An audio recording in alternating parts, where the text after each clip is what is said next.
कुलदेवताभ्यो नमः। ग्रामदेवताभ्यो नमः।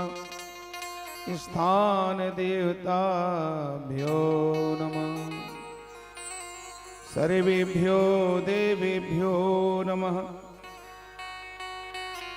सर्वेभ्यो ब्राह्मणेभ्यो नमः।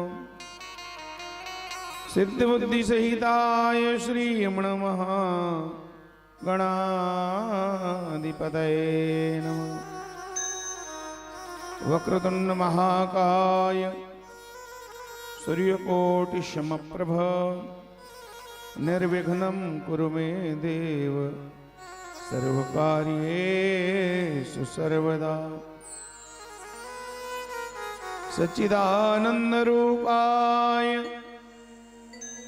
विश्वोत्पत्त्यादिहेतवे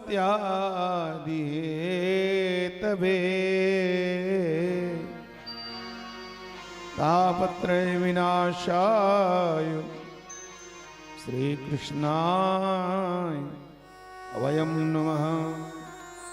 रामाय रामभद्राय रामचंद्राय वेधसे रघुनाथाय नाथाय श्री सीताया पते नमः।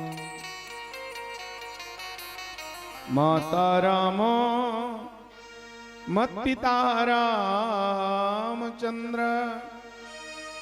स्वामी रामो मत्सखा रामचंद्र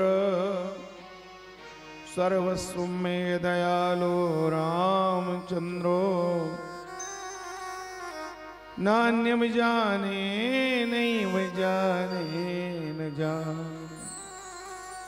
दक्षिणे लक्ष्मणो यस्य वामे च जनकात्मजा पुरतो मारुतिर्यस्य तं रघुनन्दनं लोकाभिरामं रणरङ्गधीरं राजीवनेत्रं रघुवंशनाथं कारुण्यरूपं करुणाकरन्तं श्रीरामचन्द्रं शरणं प्रपद्ये। शानन्दमानन्दवने वसन्तं आनन्दकुन्दं रतपापवृन्दं वाराणसीनाथं नाथनाथं श्रीविश्वनाथं शरणं प्रपद्ये। मनोजवं मारुततुल्यवेगं जितेन्द्रियं बुद्धिमतां वरिष्ठं वातात्मजं मानरीयोधमुख्यं श्रीरामदूतं शरणं प्रपद्ये। नारायणं नमस्कृत्य नरं चैव नरोत्तमं देवीं सरस्वतीं व्यासं ततो जयमुदीरे।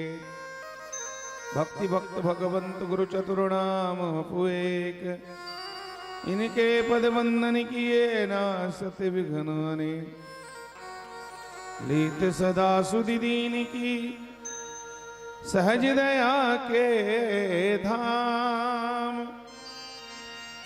जननी जनक हरिदास के प्रोस्त्री सीताराम।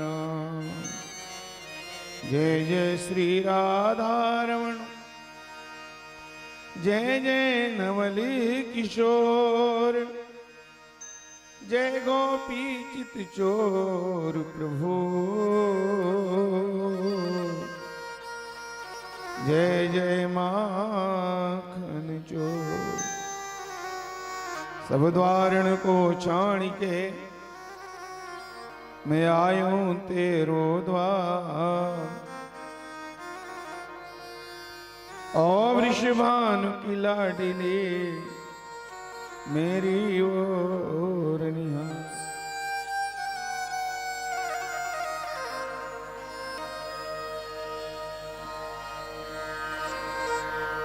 हरे राम राम राम सिया राम राम राम हरे राम राम राम राम राम राम हरे राम राम राम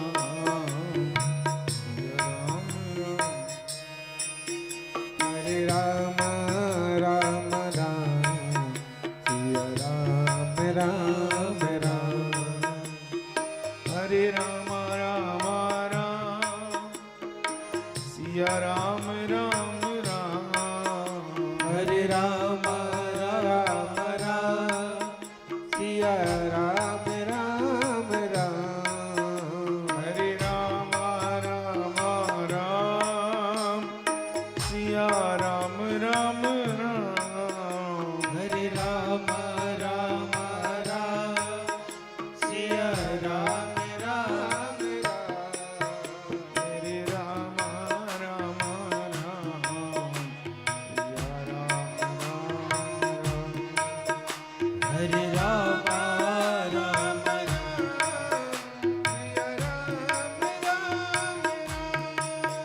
हरे राम राम राम सिया राम राम हरे राम राम राम सिया राम राम राम जल पीने को गया बलि गजराज ग्राह का ग्रास हुआ बल करके गज हार गया समझा शरीर का नाश हुआ किंतु राजन भीतर बोला मां कहत सिंधु के पार हुआ इसी मंत्र के बल पर पल भर में गज का उद्धार हुआ हरे राम राम सिया राम हरे राम राम राम सिया राम राम हरे कृष्ण कृष्ण कृष्ण हरे हरे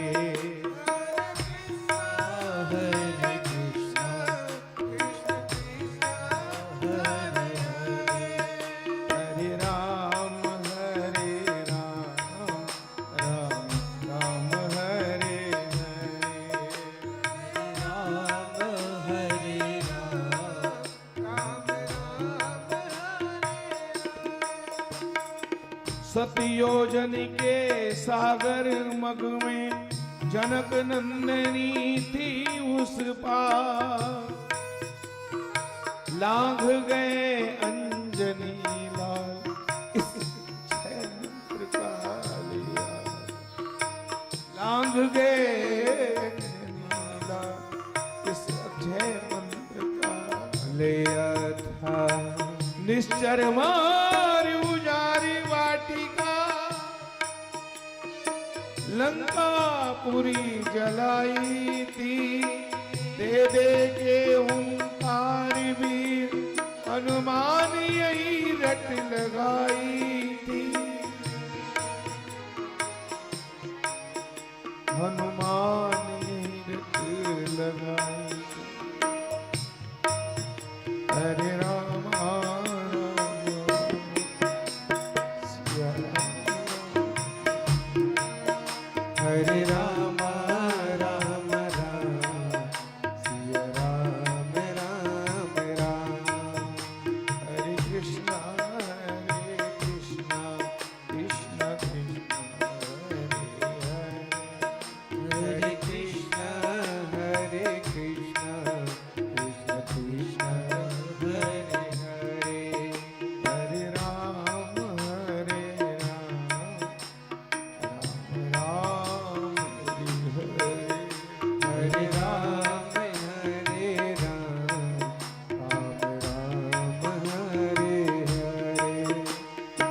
परम भक्त प्रहलाद पुत्र को दुष्ट पिता ने कष्ट दिया, गिरी से गिराया अग्नि में जलाया, विष प्याला तैयार किया, किंतु विष अमृत अग्नि चंदन सादेह जुड़ाती थी। जन जापक जन से मुख से क्षण क्षण पे यह धुन आती थी, क्षण क्षण पे यह धुन आती थी।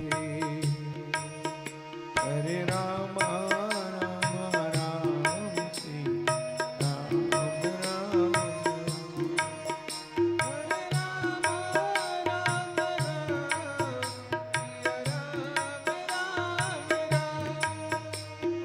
राम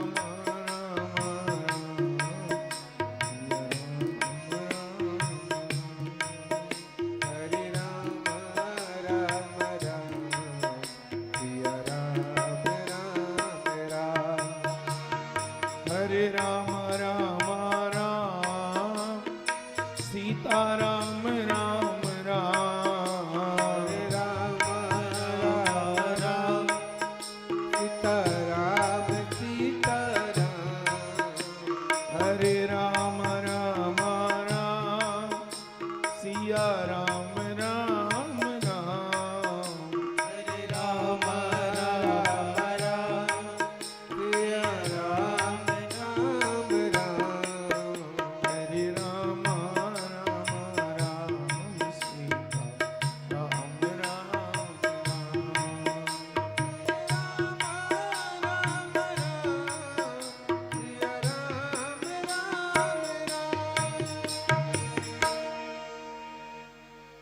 प्रेम से बोलिए श्री सीताराम नाम महाराज की जय। अयोध्यापति राम लला की जय। वृंदावन कृष्ण बलदाऊ जी महाराज की जय। श्री काशी विश्वनाथ भगवान की जय। शरण पूर्णा मैया की जय। संकट मोचन श्री हनुमान जी महाराज की जय। श्री दंतेश्वरी मैया की जय। श्री अमरनाथ महादेव की जय। सर्वग्राम देवी देवताओं की जय। सर्व पितर देवताओं की जय। सांकरा पावन धाम की जय। जय जय श्री सीताराम, जय जय श्री राधे श्याम। नमः पार्वती पदय हर हर महादेव।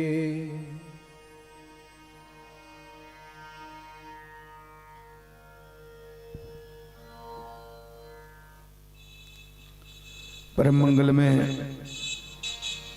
भगवान श्री बालकृष्ण की वांगमयी प्रतिस्वरूपा भगवत स्वरूप श्रीमद् भागवत महापुराण सप्ताह ज्ञान की कथा यात्रा में परमात्मा के पावन चरणों में विराजमान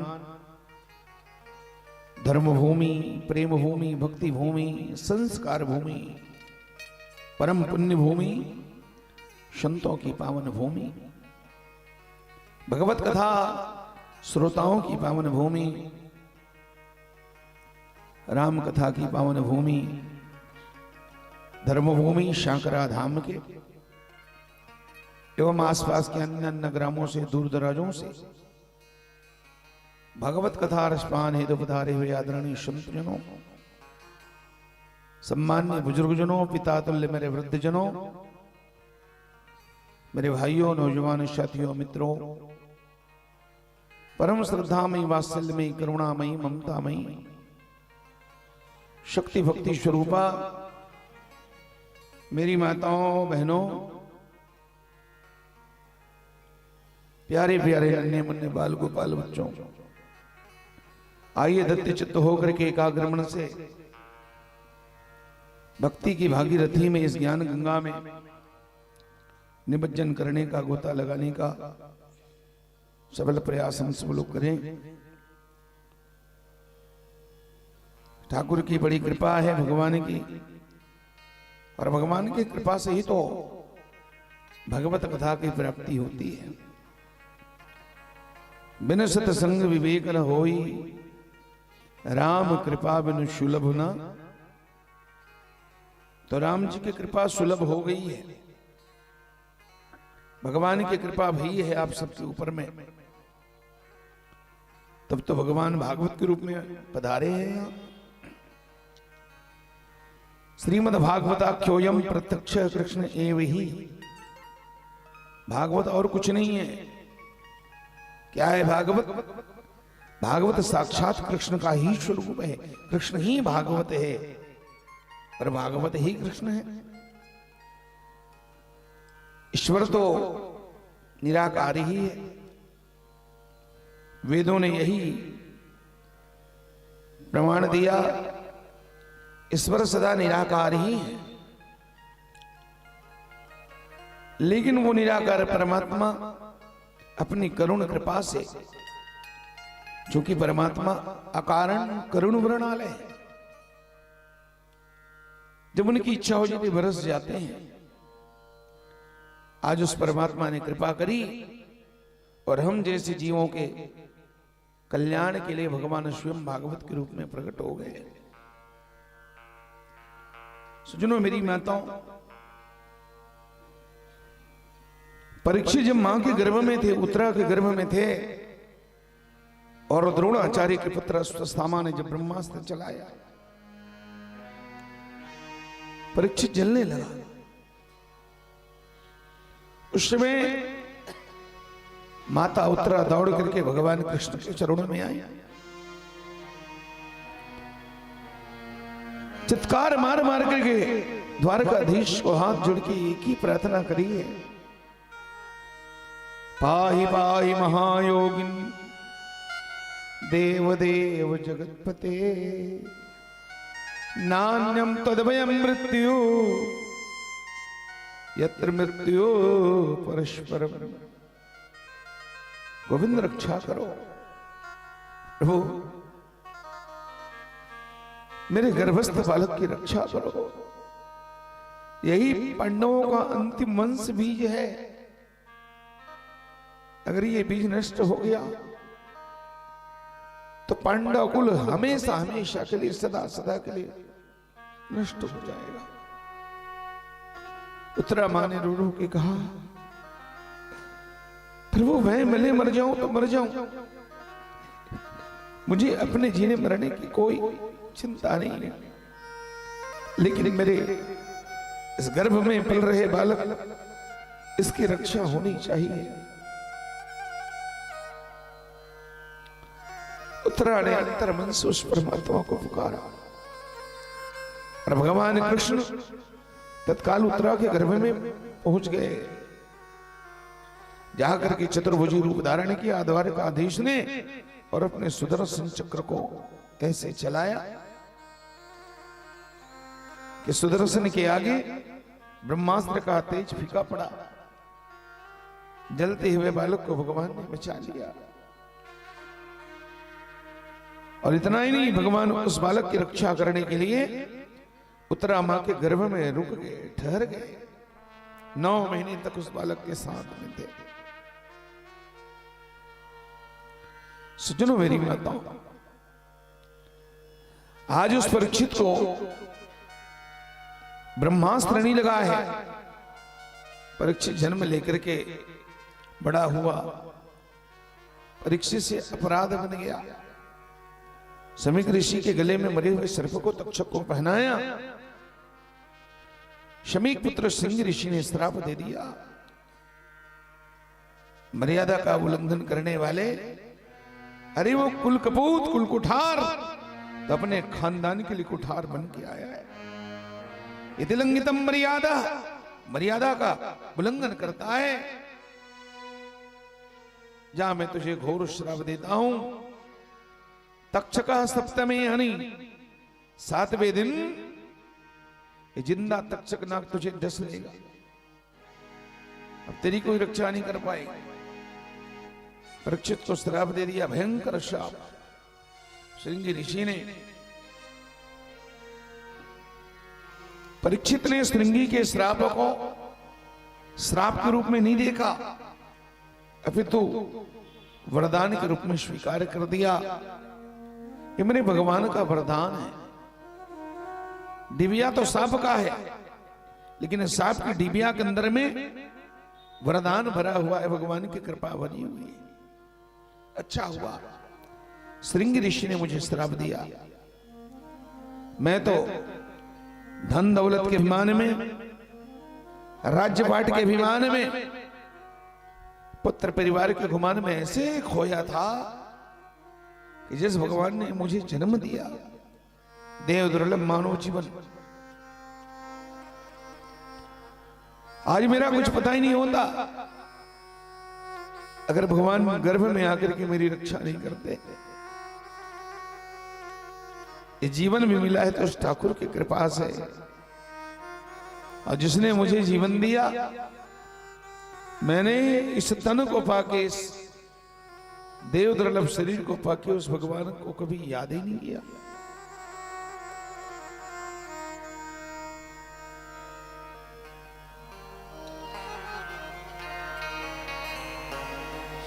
जिन तन दियो ताहि बिसरायो, जिसने मुझे जीवन दिया, देव दुर्लभ तन दिया, मैंने उसे ही बुला दिया। जिन तन दियो ताहि बिसरायो, ऐसो नमक हरामी, मौसम कौन कुटिल खल का। मेरे जैसा नमक हरामी, मेरे जैसा कामी दुनिया में कौन होगा। आज मैं अपने भगवान को, अपने जन्मदाता जीवन दाता को ही भूल गया। अच्छा हुआ श्रृंगी ऋषि ने मुझे श्राप के बहाने कम कम एक बार जगने का अवसर तो दिया। अब तो मैं भगवान को प्राप्त करके ही रहूंगा। राजा से ऋषि बन गए परीक्षित। राजपाट अपने ज्येष्ठ पुत्र जन्मेजय के हाथों में सौंप करके नंगे पांव निकल पड़े गंगा के तट पर। जाकर के पतित पावनी पाप नाशनी मुक्तिदायिनी गंगा मां को जब रो रो के पुकारा है। विष्णुपादाब्ज संभूते गंगे त्रिपदगामिनी, धर्मद्रवेति विख्याते पापम में हर जाह्नवी। गंगा मैया प्रकट होकर के परीक्षित को आश्वासन दी। गंगा जी जमुना मैया के सामने प्रकट हो गई, हाथ जोड़ की बोली, बहना तेरी बड़ी बहन आज कुछ मांगने आई है तेरे से। जमुना बोली, दीदी बात क्या है। गंगा मैया बोली, बात बहुत बड़ी है और बात गंभीर है, चिंतनीय है। परीक्षित को श्राप लगा है। चूंकि परीक्षित गंगा मैया के ही खानदान में प्रकट हुए थे, ध्यान रखना। गंगा का पुत्र है भीष्म पितामह, और वे भीष्म पितामह के खानदान में परीक्षित प्रकट हुए कि नहीं।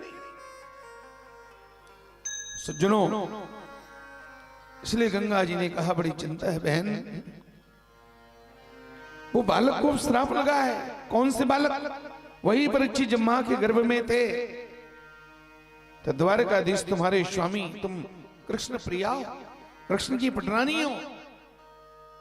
भगवान ने परीक्षित को मां के गर्भ में बचाया। आज उस परीक्षित को श्रृंगी ऋषि का श्राप लगा है। आज भी उसे बचाना है। जाकर के अपने ठाकुर से निवेदन करो। गंगा जी ने जमुना से निवेदन किया। जमुना भगवान द्वारकाधीश से हाथ जोड़ करके बोली, भगवान ने कहा अवश्य जाऊंगा। किस रूप में जाओगे? अब ब्रह्मास्त्र थोड़ी लगा है, अब तो ब्राह्मण का वज्रास्त्र लगा है, शब्दास्त्र लगे हैं, शब्दबाण लगे हैं। भगवान ने कहा शब्द बाण लगे हैं तो हम भी शब्द बन करके प्रकट हो जाएंगे। जैसे कांटा से कांटा निकाला जाता है, जब श्रृंगी ऋषि ने शब्दों से श्राप दिया है तो हम भी शब्द बन करके उनके श्राप को निरस्त कर देंगे। ये बात मैंने कल निवेदन किया था। सुखदेव भगवान का पदार्पण हुआ। वैसे तो पूरे बात देश में फैल गई, भारत में चारों तरफ आग की तरह बात फैल गई कि चक्रवर्ती सम्राट राजाधिराज महाराज परम धर्मात्मा राजा परीक्षित को 7 दिन में मरने का श्राप लगा है। हजारों महात्मा दौड़ पड़े गंगा के तट पे। सबने परीक्षित को ढाढ़स दिया, आश्वासन दिया, दुख बांटा है। परीक्षित जैसे राजा न भूतो न भविष्य थी, और ऐसे राजा अगर मरने जाए तो दुख तो सबको होगा ही। हजारों महात्माओं की जमात जुट गई गंगा के तट पर। परीक्षित ने सबसे निवेदन किया, हाथ जोड़कर कहा, महात्माओं, जिस व्यक्ति को 7 दिन में मरने का श्राप मिला हो, उसका अंतिम कर्तव्य क्या है? कृपा करके आप मेरे गुरु बनो और गुरु बन करके मुझे वो दिव्य ज्ञान प्रदान करो जिस ज्ञान के माध्यम से, जिस ज्ञान का चिंतन आत्मसात करके मैं भवसागर से पार हो जाऊं। परीक्षित ने उन सारे महात्माओं से कहा, आप गुरु बन करके मुझे वो ज्ञान प्रदान करो। तो सारे महात्मा धर्म संकट में पड़ गए और परीक्षित ने प्रतिज्ञा कर दिया है, जब तक परमात्मा की प्राप्ति नहीं होगी अब एक बूंद पानी पीने वाले नहीं है। खाना पीना तो दूर की बात है, फलाहार और अन्नाहार, अब तो जलाहार भी नहीं करेंगे, जल का सेवन भी नहीं करना है। अनशन व्रत लिया है परीक्षित ने। अनशन व्रत लेकर के पानी पीना छोड़ करके उन महात्माओं से कहा कि आप मेरे गुरु बन के मुझे उपदेश करो। तो महात्मा भी सोच में पड़ गए, हम दिन भर में 2 बार 3 बार छक रहे हैं, जम के हम खाते पीते हैं, इनका त्याग तो हमारे त्याग से कई गुना ज्यादा बड़ा है।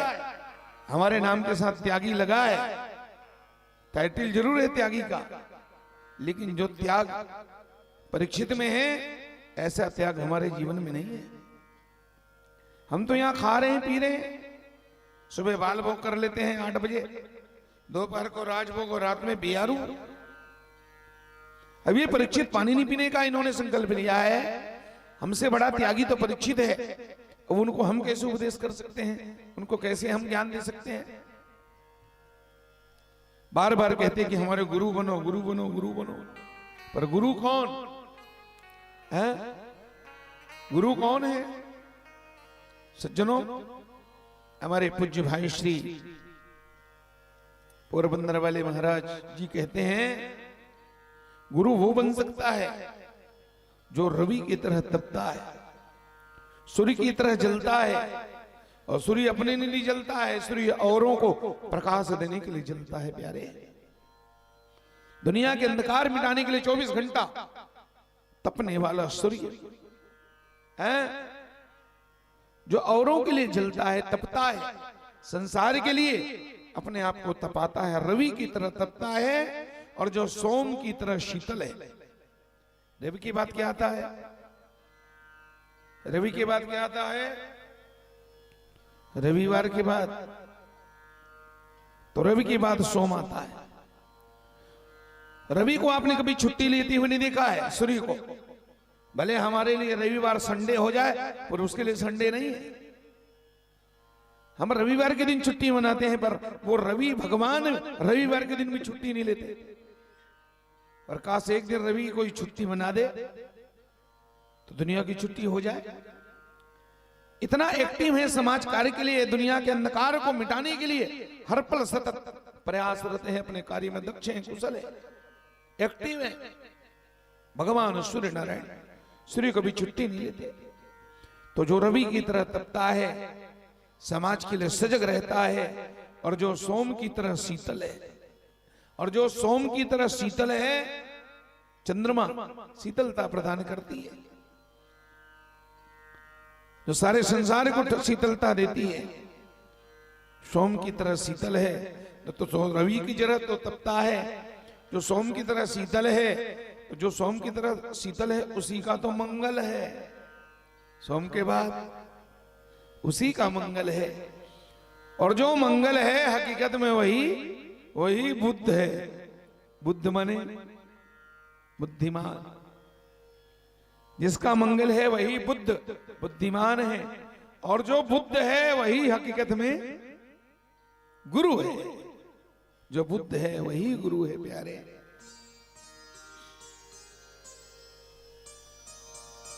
गुरु बनना कोई साधारण बात नहीं है। गुरु बनने के बाद कितनी बड़ी जिम्मेवारी आ जाती है सामने वाले के ऊपर में। हमारे गुरुदेव भगवान बताते थे गुरु दीक्षा के समय, बक्सर वाले पूज्य मामा जी महाराज, एक व्यक्ति को शिष्य बनाने से, गुरु को एक व्यक्ति के कान फूंकने से उस गुरु महाराज को 14 गांव की हत्या करने का पाप लगता है। बोलो, एक व्यक्ति को चेला बनाने से, दीक्षा देने से 14 गांव की हत्या का,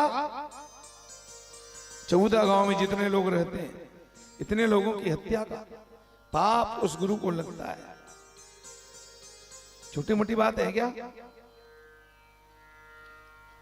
अब यहां तो लोग 14 लाख चेला बना के घूम रहे हैं। एक चेला में तो इतनी हत्या का पाप लगता है, दोष लगता है। 14 लाख चेला बना बना करके उनके तो पाप का कोई पारावार नहीं है। और शास्त्रीय मर्यादा के भी उसमें कोई दरकार नहीं है।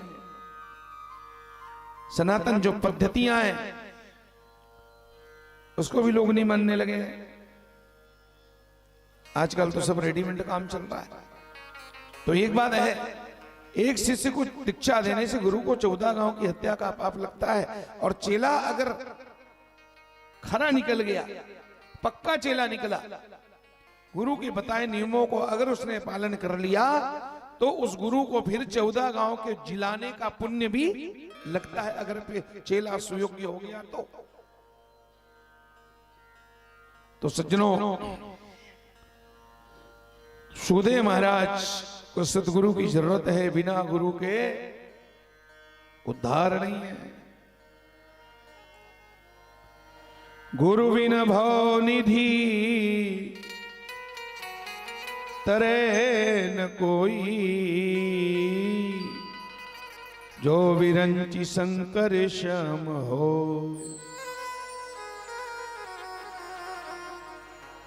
जीवन में गुरु का होना बहुत जरूरी है प्यारे। हमारे जैन मुनि तरुण सागर बाबा कहते हैं, नदी के बिना, नाव के बिना नदी बेकार है। नाव के बिना नदी बेकार है। पैसे के बिना पॉकेट बेकार है। पॉकेट तो है लेकिन पैसा नहीं है। परिवार में सामंजस्य ना हो, सलाह ना हो, आपसी प्रेम ना हो, तो परिवार बेकार है। इसी तरह जीवन में अगर एक सदगुरु ना हो तो जिंदगी बेकार है। जिसके जीवन में गुरु नहीं उसका जीवन शुरू नहीं। गुरु बिना भाव निधि तरह न कोई। बिना गुरु के कल्याण कैसे है? नजर निकट काजर बसे। आजकल के लोग कहते हैं, पढ़े लिखे लोग यही तर्क देते हैं कि भाई हम खुद पढ़ लिख करके इतने सक्षम हैं, अब हमें गुरु बनाने की क्या जरूरत है?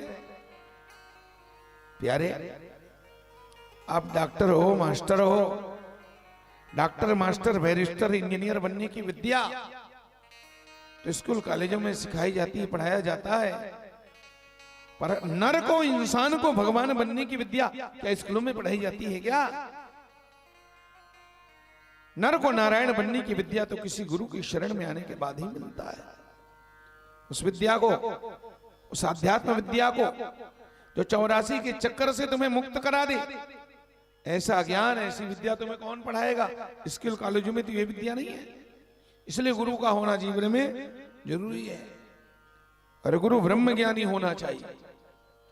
जिसे शब्द ब्रह्म का पूर्ण ज्ञान हो और जिसे पर ब्रह्म का अनुभव हो, जो ब्रह्म की व्याख्या अच्छी तरह करके आपके कानों के माध्यम से अपने खोपड़ी तक उतार सके, जो ब्रह्म की समुचित परिभाषा कर सके और जो तुम्हें पर ब्रह्म का अनुभव भी करा सके, गुरु ऐसा होना चाहिए भैया। इसलिए तो कहा जाता है गुरु बनाए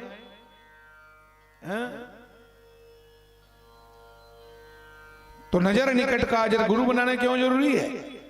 इसलिए जरूरी है, नजर निकट काजर बसे, पै दर्पण न लखाए, है से ही बिन सदगुरु के हरि छवि लखा न जाए। काजल अपने आंखों में ही है, हमने ही लगाया है, हमारे आंखों में ही है, हमसे रत्ती मात्र दूर नहीं है, हमारे आंखों में ही काजल है। पर अपने आंखों का काजल अपने को कहां दिखता है? दिखाई देता है क्या? तो फिर उस काजल को देखने के लिए हम किसका सहारा लेते हैं? हमें दर्पण का सहारा लेना पड़ता है। ठीक इसी तरह वो परमात्मा हमारे भीतर में ही है, हमारे अंदर ही भगवान है, पर हमें क्यों नहीं दिखाई देते? सज्जनों, उस परमात्मा को, अपने अंतर्यामी को जानने पहचानने के लिए, अनुभव करने के लिए हमें सद्गुरु का सहारा लेना पड़ता है। नजर निकट काजर बसे, पै दर्पण न लखाए, ऐसे ही बिन सद्गुरु के हरि छवि लखा न जाए। अपने आंखों के काजल को देखने के लिए जैसे दर्पण का सहारा लेना पड़ता है, ठीक इसी तरह अपने अंतर मन में बैठे परमात्मा को जानने समझने के लिए हमें किसी सदगुरु का सहारा लेना पड़ता। आत्मज्ञानी, जिसे आत्मबोध हो, आत्मदर्शी हो, जिसने आत्मज्ञान प्राप्त किया हो, ऐसे गुरु सबको मिलना चाहिए। और मिलेगा, बोले कब? जब आप सच्चे चेला बनोगे। पहले आपको एक नंबर चेला बनना पड़ेगा, तब जाकर के एक नंबर गुरु की प्राप्ति होगी। भाई, आपके अंदर पहले आपको अपने अंदर प्यास पैदा करना पड़ेगा, तब तो पानी की प्राप्ति होगी। है? पानी तो है, सर्वत्र है पानी, कहां नहीं है? लेकिन पानी होने से क्या है? जब तक हमारे मन में प्यास पैदा ना हो। तो पानी से ज्यादा जरूरत तो प्यास की है प्यारे। प्यास पैदा होगा तो पानी उपलब्ध हो ही जाएगी। इसी तरह हमें जिज्ञासु बनना पड़ेगा, पिपासु बनना पड़ेगा, मुक्ति को पाने के लिए, भगवान को पाने के लिए। पर हमारी समस्या एक है, हमारे अंदर कामना की खुजली हो जाती है। दिक्कत यही ना है, कोई ना कोई कामना, हम मुक्ति को प्राप्त करना चाहते हैं, लेकिन ये बीच में सांसारिक कामनाएं आकर के हमें उस मुक्ति के द्वार से भटका देती है। एक किला है सज्जनों, और एक किला में एक अंधा घुस गया। बहुत बड़ा किला था, सब बहुत सारे लोग जा रहे थे, आंख वाले। बहुत प्रसिद्ध किला है, जैसे दिल्ली का लाल किला चांदनी चौक में, तो उस किला का बहुत नाम था। देखने लायक है किला। तो एक अंधे ने कहा चलो हम भी देखें। कैसे देखोगे आप? बोले आंख नहीं तो छुके देख सकते हैं। किसी को दया आई, उस किले में उसको प्रवेश करा दिया। अब वो 2 घंटे तक आंखों का अंधा किला को घूम घूम के देखा। देखने के बाद जब निकलने की बारी आई, अब निकलना है तो कैसे वो निकलेगा? तो किसी ने दीवार को पकड़ा दिया, कहा बस दीवार को छूते छूते छूते छूते जाना, लास्ट में गेट भी मिलेगा, निकल जाना। अब वो बंदा ऐसे अनुभव करते करते छूते छूते आ रहा है, और जैसे ही गेट आने वाला था, 1 कदम बाकी है, बस चलते चलते अचानक उसी समय उस अंधे की पीठ में खुजली हो गई जोर से। अब खुजली हुई तो क्या हुआ? जो दीवार को पकड़ा था वो छोड़ करके पीठ खुजाने लगा, और पीठ खुजाने निकल पड़ा। इसी बीच में वो गेट, वो दरवाजा था, छूट गया। अंधा आगे निकल गया, गेट छूट गया। फिर घूमा वो।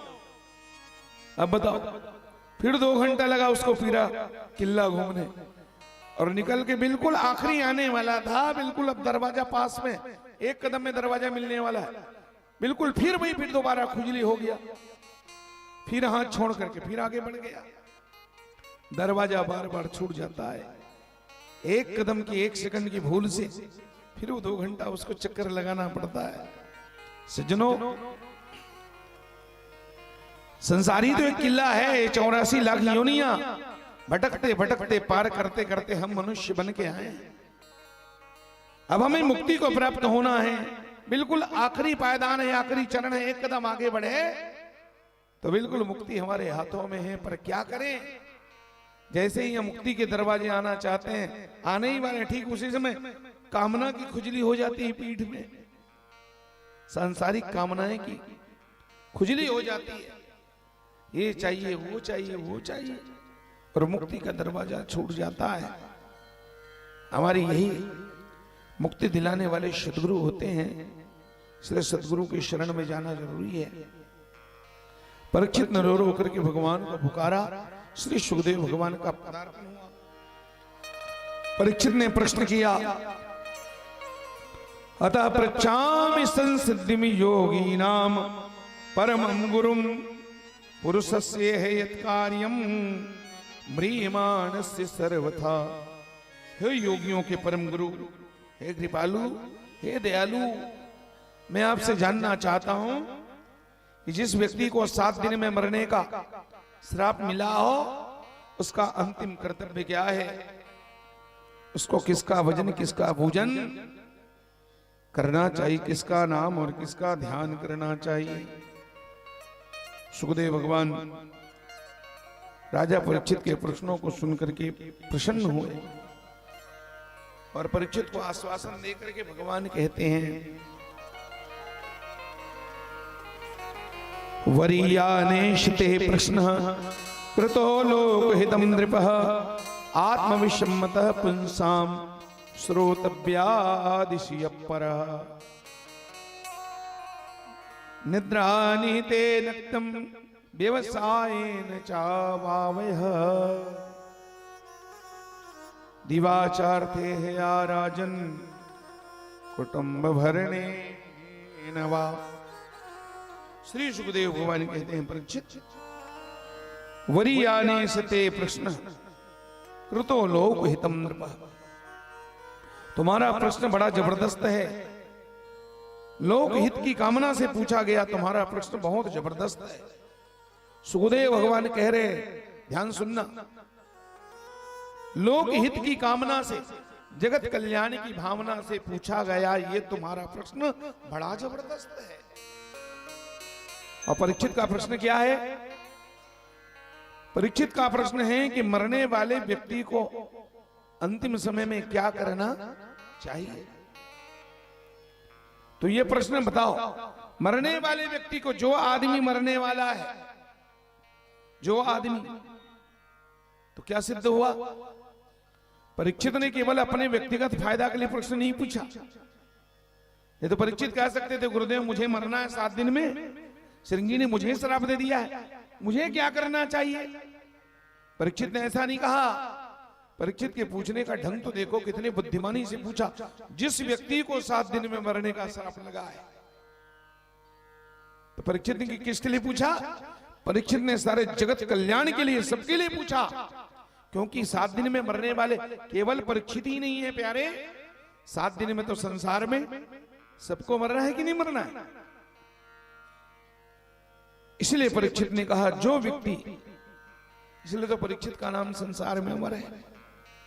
परीक्षित जैसा राजा न भूतो न भविष्यति, जिसको मरने के समय भी अंतिम क्षण तक जे अपने राजधर्म का, जिसे बोध है, ज्ञान है, जिसको अपनी प्रजा के कल्याण की चिंता है। नहीं तो आदमी मौत का नाम सुनकर के उसका दिमाग उल्टा सीधा हो जाए, वो अपने बारे में सोचेगा कि दुनिया के बारे में सोचेगा। लेकिन परीक्षित ने मरते मरते भी अपने राजधर्म का निर्वहन किया है। उसने अपने कर्तव्य को भली भांति पालन किया। चाहते तो परीक्षित व्यक्तिगत अपने उद्धार के लिए पूछ सकते थे, पर परीक्षित ने कहा जिस व्यक्ति को 7 दिन में मरने का श्राप लगा है, ऐसा परीक्षित ने क्यों कहा? परीक्षित की इसमें बहुत बड़ी चालाकी बुद्धिमानी है। परीक्षित महाराज कहते देखो मैं तो किस्मत वाला हूं कि मेरे अंतिम समय में इतने हजारों साधु संत दौड़ पड़े। मेरे अंतिम काल में हजारों साधु संतों से मैं घिरा हूं। और इतना ही नहीं, गंगा के तट पर मरूंगा मैं, मरूंगा तो सामने कल कल कल्लोल करती गंगा मैया बह रही है? अब उसमें भी सुखदेव जैसे ब्रह्मज्ञानी का दर्शन मेरे सन्मुख हो रहा है मुझे। अब बताओ ऐसा सुयोग सबके जीवन में आ सकता है क्या? सब लोग मरेंगे संसार में तो सबको गंगा का किनारा मिल जाएगा? सबके मरने के समय हजारों महात्मा पहुंच जाएंगे? सबके मरने के समय सुखदेव भगवान आ जाएंगे क्या? ऐसा सबको मिलने वाला नहीं है। अरे मैं तो किस्मत वाला हूं। तो फिर ये जो लाभ हमें प्राप्त हुआ है इसका पूरा पूरा फायदा उठा लेना चाहिए। ये बात बिल्कुल सत्य है। दुनिया में जितने आए सबको मरना है और सबके मरने के समय गंगा का तट तो नहीं मिलने वाला, न सुखदेव जैसे ब्रह्मज्ञानी गुरुजी नहीं मिलने वाले। तो एक काम करते हैं ना, सुखदेव जी भले ही मिले चाहे मत मिले, एक काम होना चाहिए, सुखदेव भगवान के अंदर का जो ब्रह्म ज्ञान है वो ब्रह्म ज्ञान अंतिम समय में मरने वालों को मिलना ही चाहिए।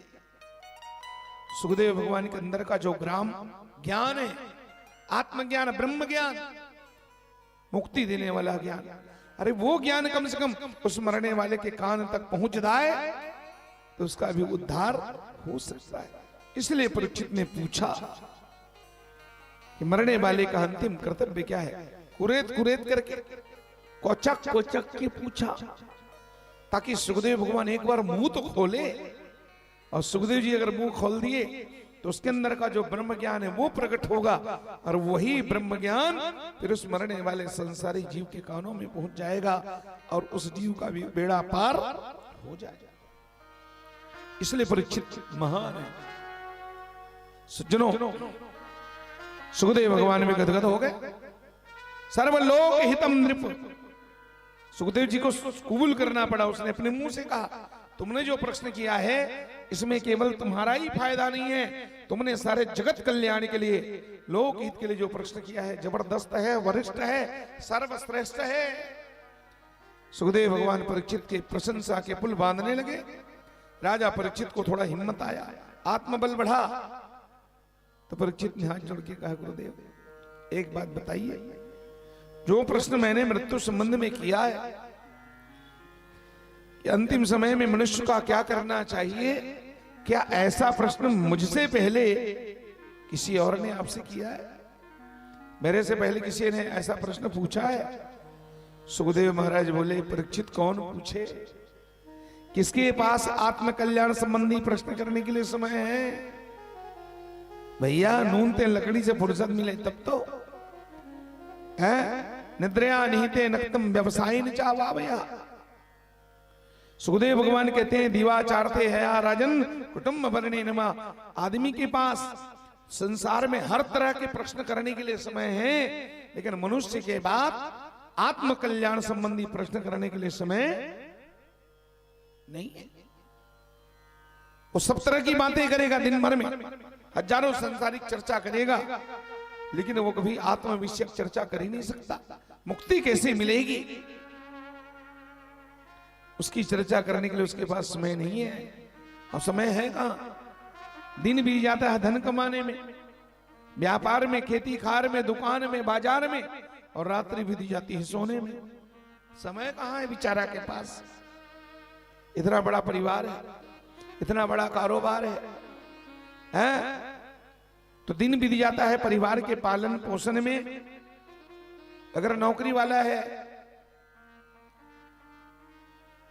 तो ऑफिस में, दुकान में है, और अगर किसान है तो खेती खार में, व्यापारी है तो व्यापार में। दिन बीत जाता है धन कमाने में, पैसा कमाने में, परिवार के पालन पोषण में, रात्रि बीत जाती है विषय वासना और सोने में। समय नहीं है, समय हकीकत में नहीं है। फिर भी प्यारे समय नहीं है, नहीं समय नहीं है तब भी समय निकालना पड़ेगा।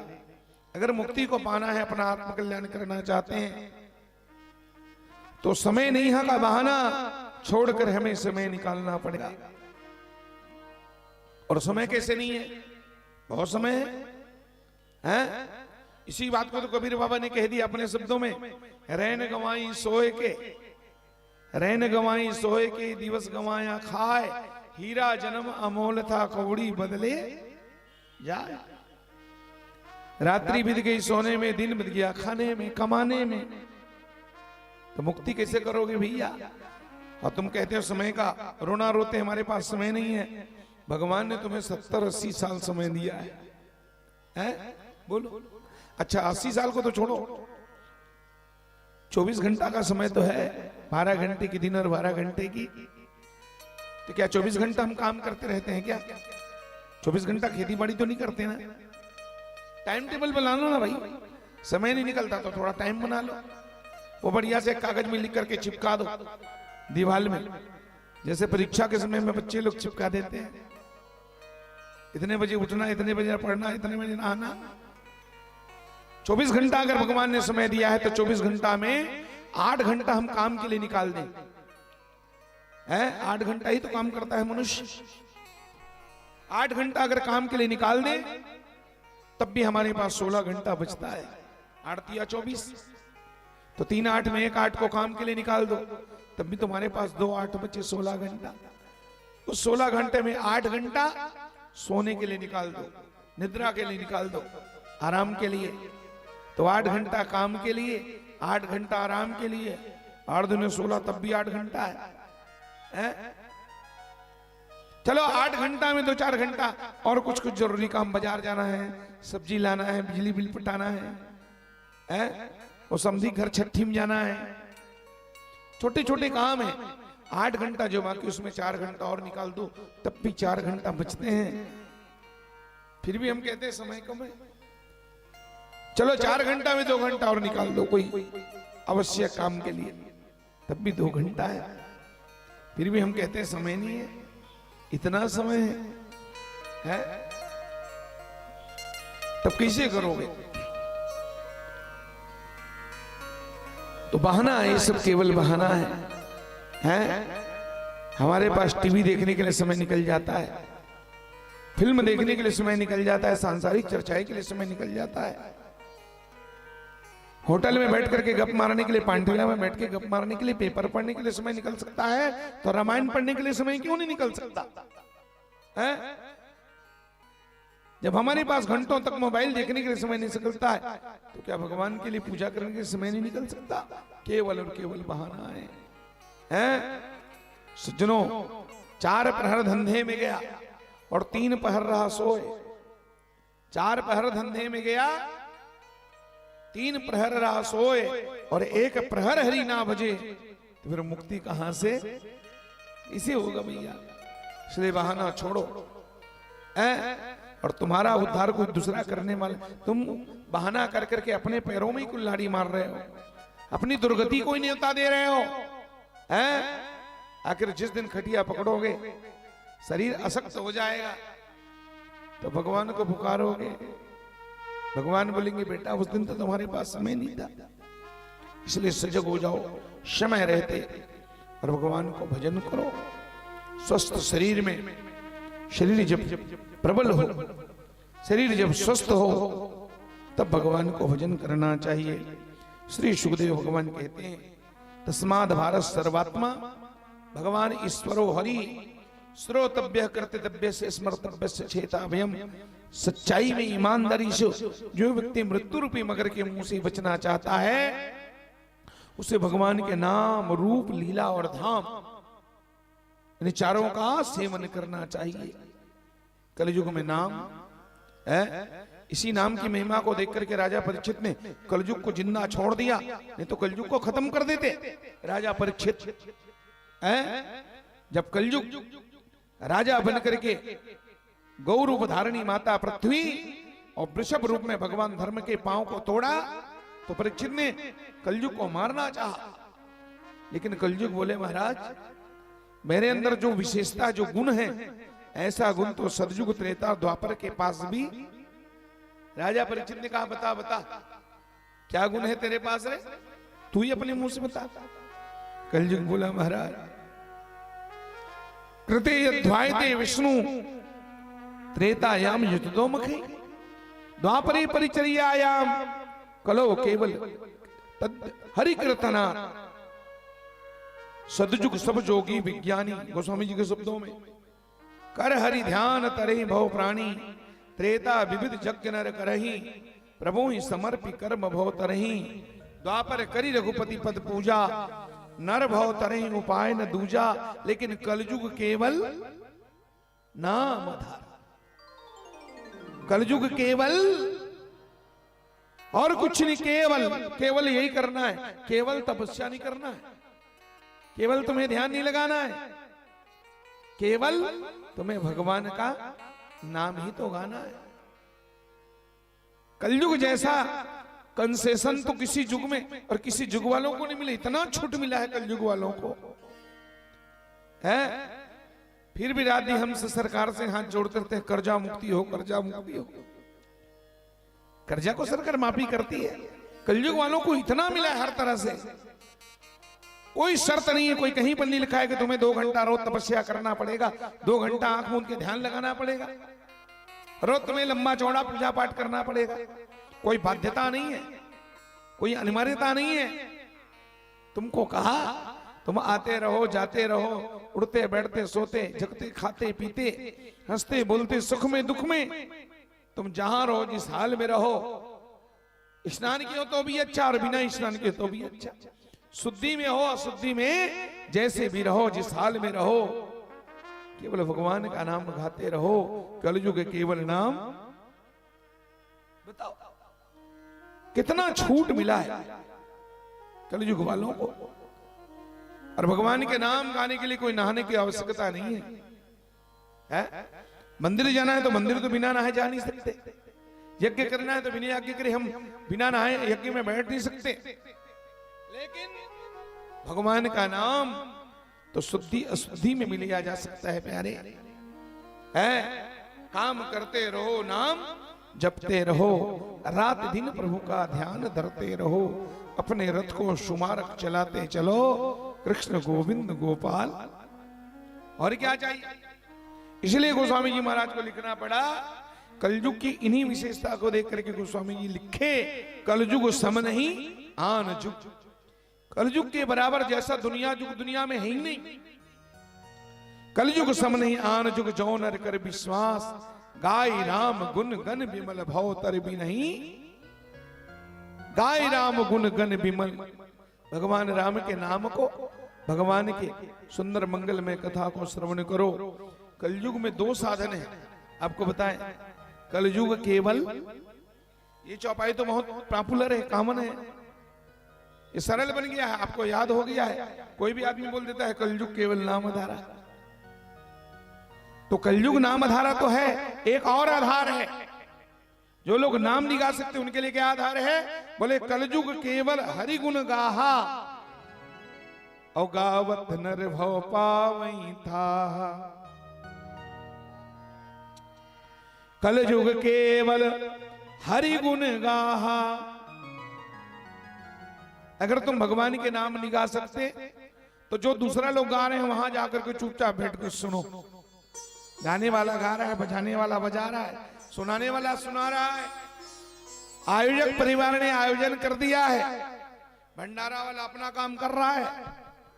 तुम्हें जाना है और चुपचाप बैठ के कथा सुनना है, भजन करना है, और भजन करना है 2 घंटा दूसरे कर रहे हैं उसको सुनना है, और 2 घंटे के बाद जम के भोजन भी करना है।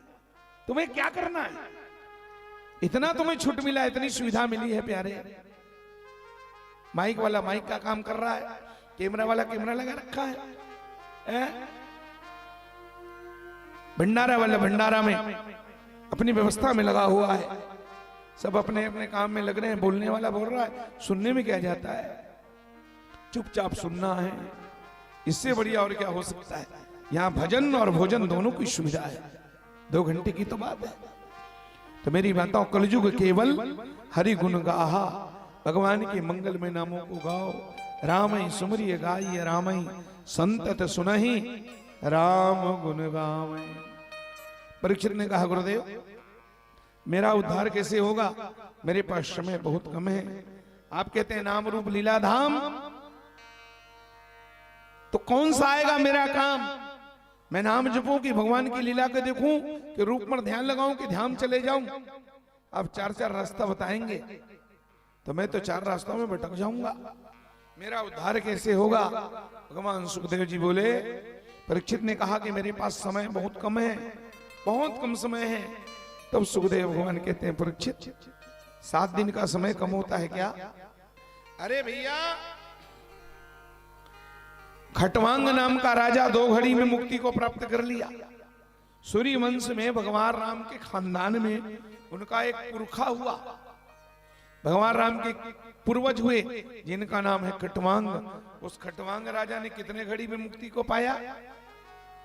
खटवांगो नाम राजर्षि ज्ञात्वा युक्ता मिहायुषः मुहूर्ता सर्व मृत्युज्य गतवान अभयमहरि। एक मुहूर्त में 2 घड़ी में खटवांग राजा 2 घड़ी में मुक्ति को प्राप्त कर लिया। तो तुम्हारे पास 7 दिन है क्या? तुम 7 दिन में मुक्ति को प्राप्त नहीं कर सकते? सज्जनों एक तो दोहा है ना, वो दोहा सबको याद है, एक घड़ी या बोलिए, एक घड़ी या 2 घड़ी और पुनिया 2 की आध कैसे होगा? कैसे आप गणित लगा रहे हो? एक घड़ी या 2 घड़ी तो पुनिया 2 की 4 नहीं होगा, आधा कैसे होगा? आप कहते 1 घड़ी या 2 घड़ी पुनिया 2 की आध, वो तो 4 ही होगा भाई, आध कैसे होगा? मेरी माताओं ये दोहा रामचरितमानस में है। गोस्वामी जी ने ऐसा नहीं लिखा 1 घड़ी या 2 घड़ी, गोस्वामी जी ने बिल्कुल ऐसा नहीं लिखा है। गोस्वामी जी लिखते हैं 1 घड़ी आधी घड़ी, 1 घड़ी आधी घड़ी और आधी में पुनियाद, और तुलसी चर्चा राम के तो कटे कोटि 1 घड़ी। अब आप लोग बताइए 1 घड़ी कितने को कहते हैं? कितने मिनट का 1 घड़ी बनता है? कितने घंटा सेकंड? कुछ मालूम है? नहीं है ना? बस याद हो गया तो हम भी बोल देते हैं, पर इसको अगर अर्थ समझ करके बोला जाए तो उसमें ज्यादा आनंद है, ज्यादा फायदा है। समझ के अगर बोला जाए 1 घड़ी आधी घड़ी, 1 घड़ी कहते हैं 24 मिनट को। कितने मिनट को? भगवान ने जीवों से कहा भैया मैंने तुम्हें 24 घंटा दिया है, 12 घंटा के दिन और 12 घंटा की रात, तो मैंने तुम्हें 24 घंटा दिया है प्यारे। तुम 24 घंटा भजन नहीं कर सकते, मत करो। तुम बहुत बिजी हो, संसारी हो, गृहस्थी हो, बहुत काम धाम वाले हो। 24 घंटा मैंने दिया, तुम 24 घंटा भजन मत करो। 24 घंटा से 1-1 मिनट निकाल दो ना, 1-1 घंटा से 1-1 मिनट, तो 24 घंटा से 1-1 मिनट निकालते हैं तो कितना हो जाता है? 24 मिनट। और उसी 24 मिनट को कहते हैं 1 घड़ी। 24 मिनट दे सकते हो कि नहीं? अब आदमी फिर समय का रोना रोता है, महाराज हमारे पास 1 घड़ी भी नहीं है, 1 घड़ी है नहीं, हमारे पास समय नहीं है। तो गोस्वामी जी बोले अच्छा चलो 1 घड़ी अगर तुम्हारे पास समय नहीं है, 24 मिनट, तो आधी घड़ी 24 अद्धा 12 मिनट भी सच्चे मन से परमात्मा का ध्यान कर लो, दीदार कर लो। 1 घड़ी आधी घड़ी 12 मिनट, और आधी में पुनियाद। अगर 12 मिनट भी तुम्हारे पास समय नहीं है तो 12 अद्धा 6 मिनट भी सच्चे मन से तुम परमात्मा का ध्यान करोगे तो निश्चित मानो जगत में, संसार में तुम्हारा कल्याण हो जाएगा, बेड़ा पार हो। सज्जनों मेरी माताओं, अब इससे बढ़िया और छूट क्या हो सकता है? 6 मिनट भी सच्चे मन से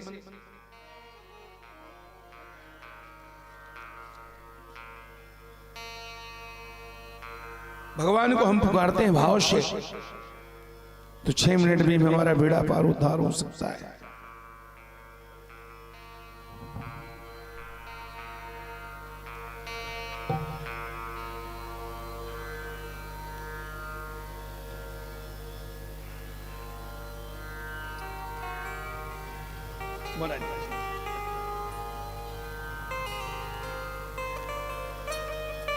परम सौभाग्य की बात है हमारे मध्य में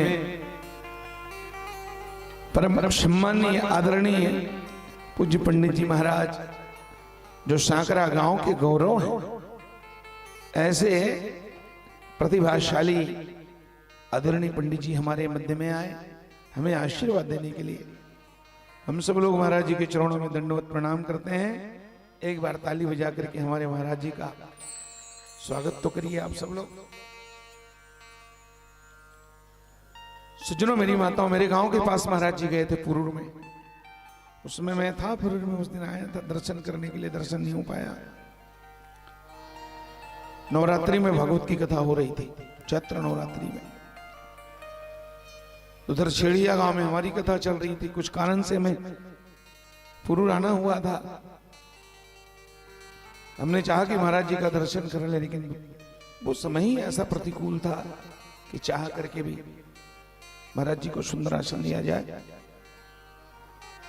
एक घड़ी आधी में पुनियाद तुलसी चर्चा राम के कटे कोट ये अपराध। और क्या चाहते हो आप? इससे बोला छूट और क्या हो सकता है? भगवान का भजन करो, भक्ति करो मेरी माता और बहनों।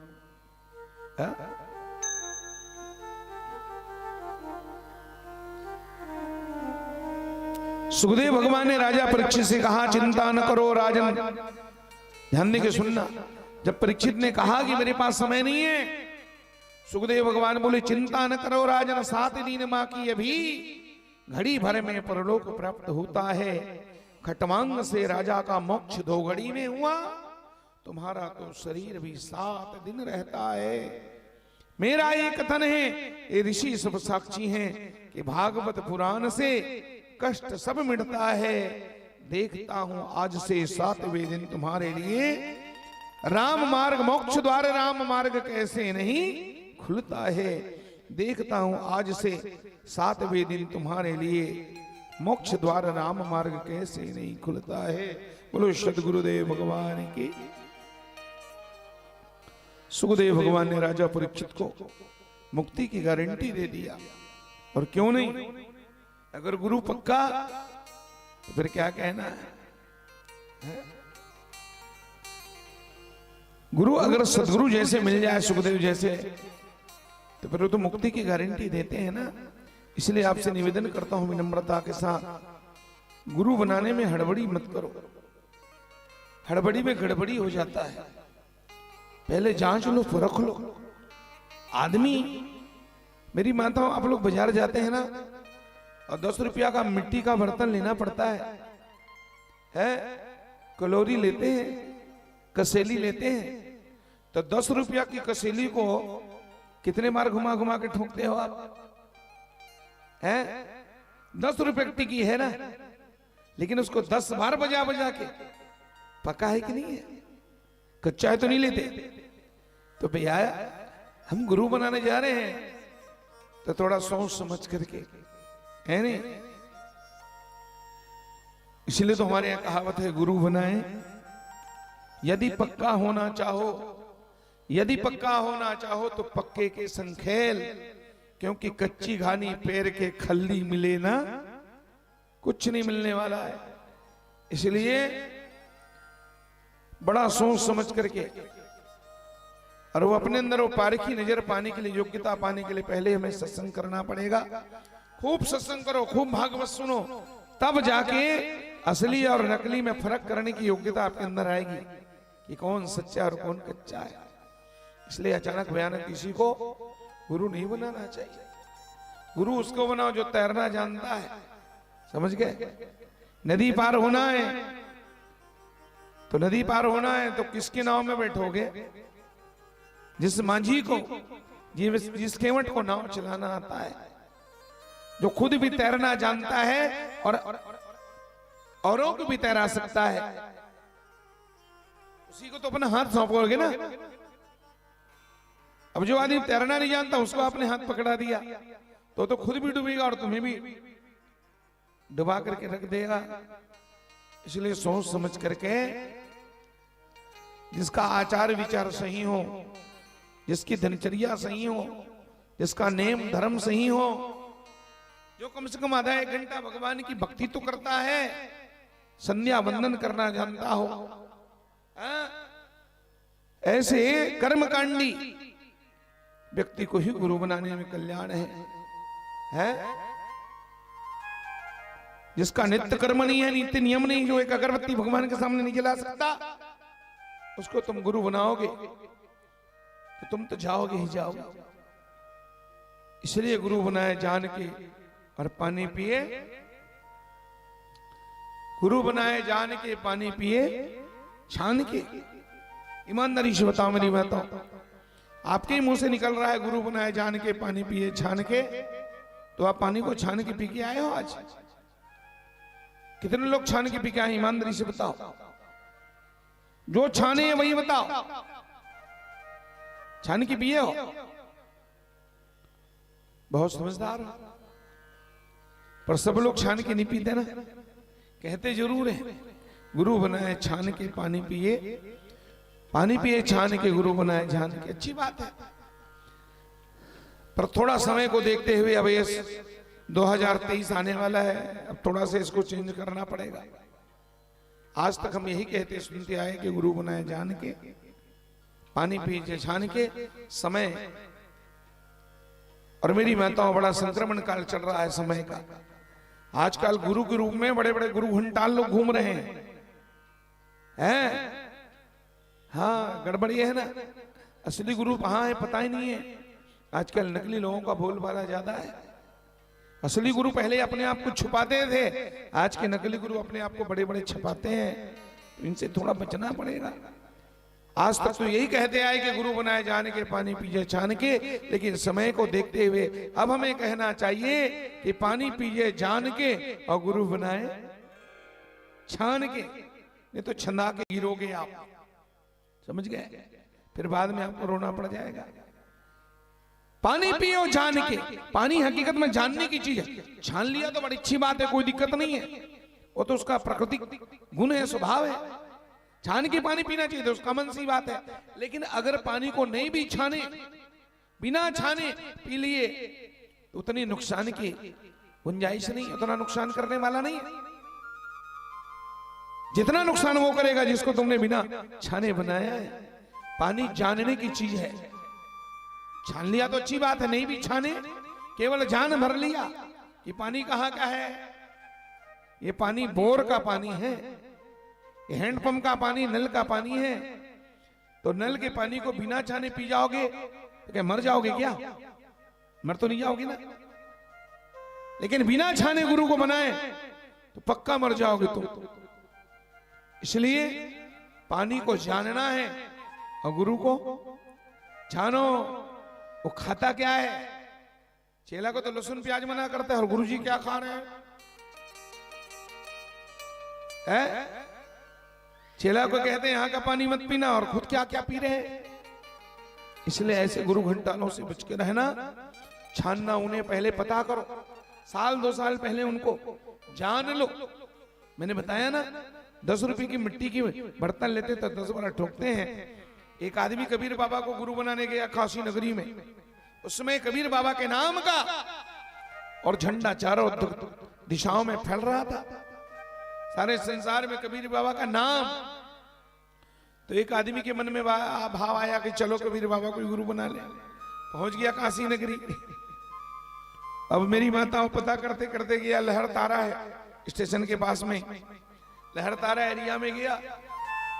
एक बाबा एक पीपल के नीचे चबूतरा में बैठा, मैला कुचैला चादर उड़ करके वो भजन गा रहा था। मस्त भजन गा रहा तो बाबा। इस आदमी के मन में भाव आया, इन्हीं बाबा से पूछ लेते हैं कबीर बाबा कहाँ रहते हैं। और गया और जाकर के उस भजन करने वाले महात्मा से पूछा, है बाबा कबीर दास जी महाराज का स्थान कहाँ है? कबीर बाबा कहाँ मिलेंगे? वो भजन करने वाला महात्मा अपने आप में मौज, वो एक शब्द नहीं बोला, अपने आनंद में मगन थे माता। इस आदमी को गुस्सा आया, बताओ इतने देर से पूछ रहा हूं बताता नहीं है। तो इसने क्या किया, उस बुद्धिमान ने वो एक डंडा लेके गया था साथ में, तो अपनी वो डंडा जा उस महात्मा के सिर में 2-3 बार ऐसे ठोक दिया। ठोक करके बोला, है बाबा कब से पूछ रहा हूं कबीर बाबा का पता क्या है, कहां मिलेंगे कबीर बाबा। डंडा ठोकने के बाद भी उस महात्मा ने एक शब्द नहीं कहा, कुछ नहीं बोला। आगे बढ़ा के लगता है कोई पागल वागल है, कहा मैं पागल से पूछ बैठा, कोई बात नहीं। आगे बढ़ा तो रास्ते में 2-4 बच्चे पढ़े लिखे लड़के लोग मिले, उनसे पूछा भैया कबीर बाबा जी का पता क्या है, कहां मिलेंगे कबीरदास बाबा।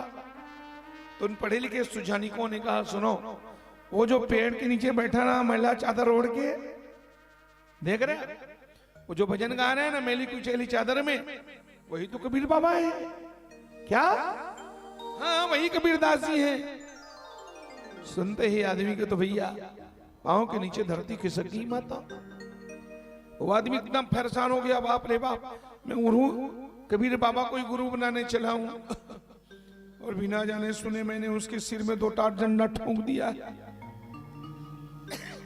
दौड़े दौड़े आया, चरणों में गिर पड़ा और गिर करके कबीर बाबा के पांव पकड़ के कहा बाबा मैं आपको पहचान नहीं पाया,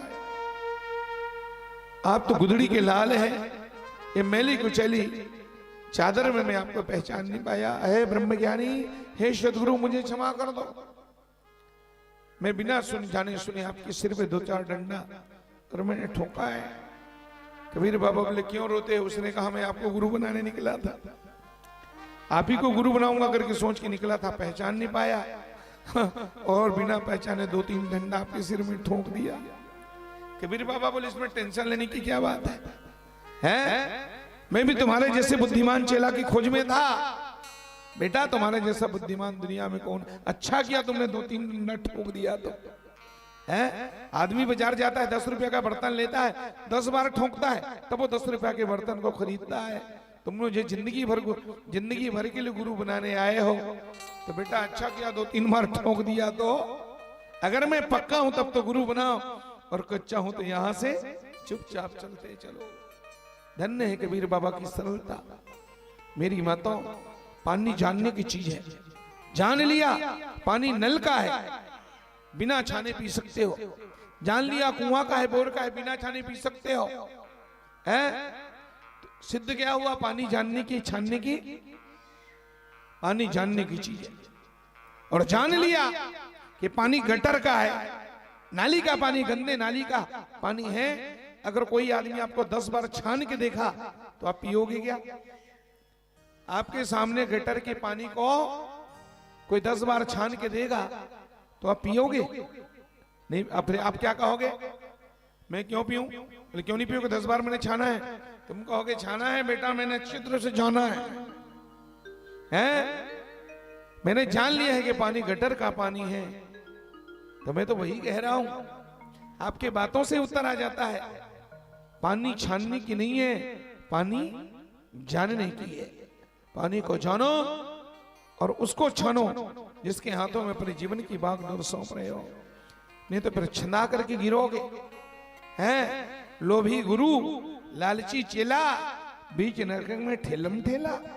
हैं आजकल की ही दशा है, गली गली में गुरु फिरे, कंठी माला ले सरक नरक ला में नहीं जानो, धोती हरियर देव सियावर रामचंद्र की।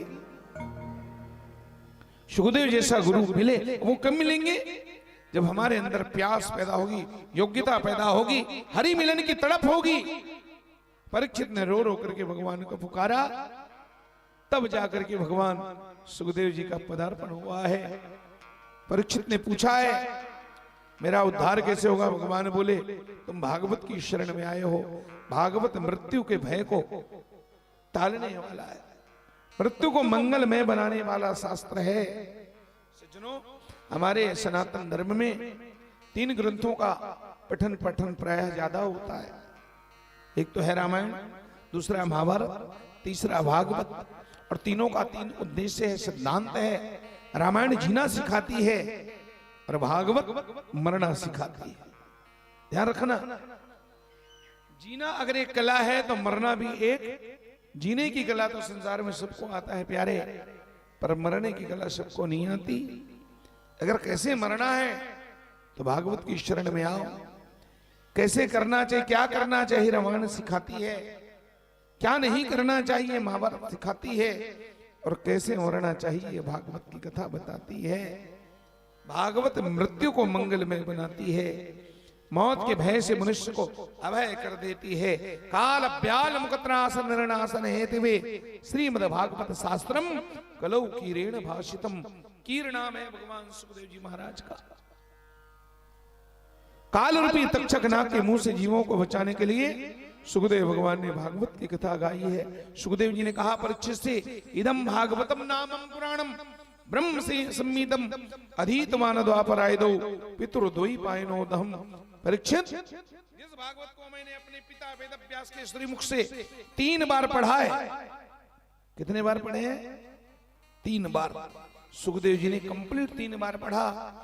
प्रथम बार की भागवत की आवृत्ति में पहली भागवत पढ़ते सुखदेव जी को पूरा भागवत कंठस्थ हो गया, और दूसरे बार के आवृत्ति में सुखदेव भगवान को भागवत का पूरा अर्थ समझ में आ गया, और तीसरे बार भागवत पढ़ते सुखदेव भगवान स्वयं भगवत स्वरूप हो गए। तो जिस भागवत को मैंने अपने पिता से और श्रवण किया है परीक्षित, इसी भागवत के सहारे तुम और मुक्ति को प्राप्त होगे। एतन्निर्विद्यमानानां मिच्छताम कुतो भयम योगी नाम नृप निर्णीतम हरे नामानुकीर्तनम। सुखदेव भगवान कहते हैं चिंता छोड़ो, और चिंता छोड़ करके चिंतन में लग जाओ, परमात्मा के चिंतन में जुड़ जाओ, तो सांसारिक चिंता जो है तुम्हारे लिए चिंतामणि बन जाएगी। चिंता छोड़ करके केवल चिंतन में लगो, भगवान तुम्हारा कल्याण करेंगे। हरे नामानुकीर्तनम सुखदेव जी का शब्द है। तुम अगर मुक्ति को प्राप्त होना चाहते हो, अगर मौत के भय से बचना चाहते हो, 84 के चक्कर से मुक्त होना चाहते हो, नरक जाने से अगर बचना चाहते हो, तो एतन निर्विद्यमानानां मिच्छताम कुतो मयम योगी नाम नृप निर्णीतम हरे नामानुकीर्तनम। हरि के नामों का कीर्तन करो, भगवान के नामों का कीर्तन करो। कलि केवल कलयुग केवल नामधारा, कलयुग तरण उपायन को राम भजन रामायण दो। भगवान की कथा सुनो अथवा भगवान का नाम लो। हरेर नामानुकीर्तनम, हरि के नामों का कीर्तन करो। कौन सा कीर्तन? हरेर नामैव, हरेर नाम, हरेर नामैव केवलम। देखो ये उपनिषद का मंत्र है, इसको महामंत्र कहा गया है मेरी माताओं। हरेर नाम, हरेर नाम, हरेर नामैव केवलम कलौ नास्तेव नास्तेव नास्तेव गतिरन्यथा। 3 बार शब्द है, नहीं नहीं नहीं, नास्तेव नास्तेव नास्तेव। कलयुग में भगवान हरि के नाम के सिवा दूसरा कोई चारा नहीं है, नहीं है, नहीं है। और कोई भी बार को जब 3 बार बोल दिया जाता है ना, तो उसको पक्का माना जाता है, उसको गारंटी हो जाती है। उसी को त्रिवाचा कहते हैं। पहले के महात्मा लोग त्रिवाचा करवाते थे, दूंगा दूंगा दूंगा, नहीं नहीं नहीं। जब 3 बार कोई शब्द को बोला जाता है तो वह पक्का हो जाता है। उपनिषद में लिखा है कलेव नास्ते वनास्ते वनास्ते गतिरन्यथा। दूसरा कोई नहीं, केवल हरि का नाम है, इसलिए भगवान के नामों को गाओ। और कौन सा नाम? इस नाम को कहा गया है महामंत्र। हरे कृष्ण कृष्ण कृष्ण हरे हरे, हरे राम राम राम हरे हरे। अब जैसा मन लगे, माला में जपना है तो माला में जप लो। माला में जपना चाहते हो तो पहले हरे राम कहना पड़ेगा, समझ गए? हाँ, माला में हरे राम राम राम हरे हरे, हरे कृष्ण कृष्ण कृष्ण।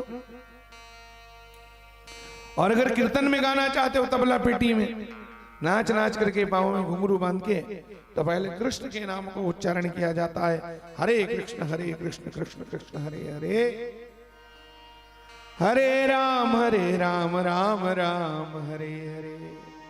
अब जिस धुन में गाना है उसके लिए स्वतंत्र हो, उसमें नहीं लिखा है कि कौन से आपको धुन में गाना है। इसी धुन में गाना है।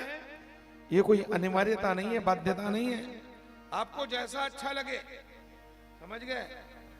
हाँ, करेला को चाहे सूखा भून के खाओ, सूखा करेला बना सकते हो, चाहे आलू मिला के खाओ, चाहे सेमी करेला बनाओ तो थोड़ा रसा वाला बना लो, भरता जैसे हो खाना है आपको, है कि नहीं।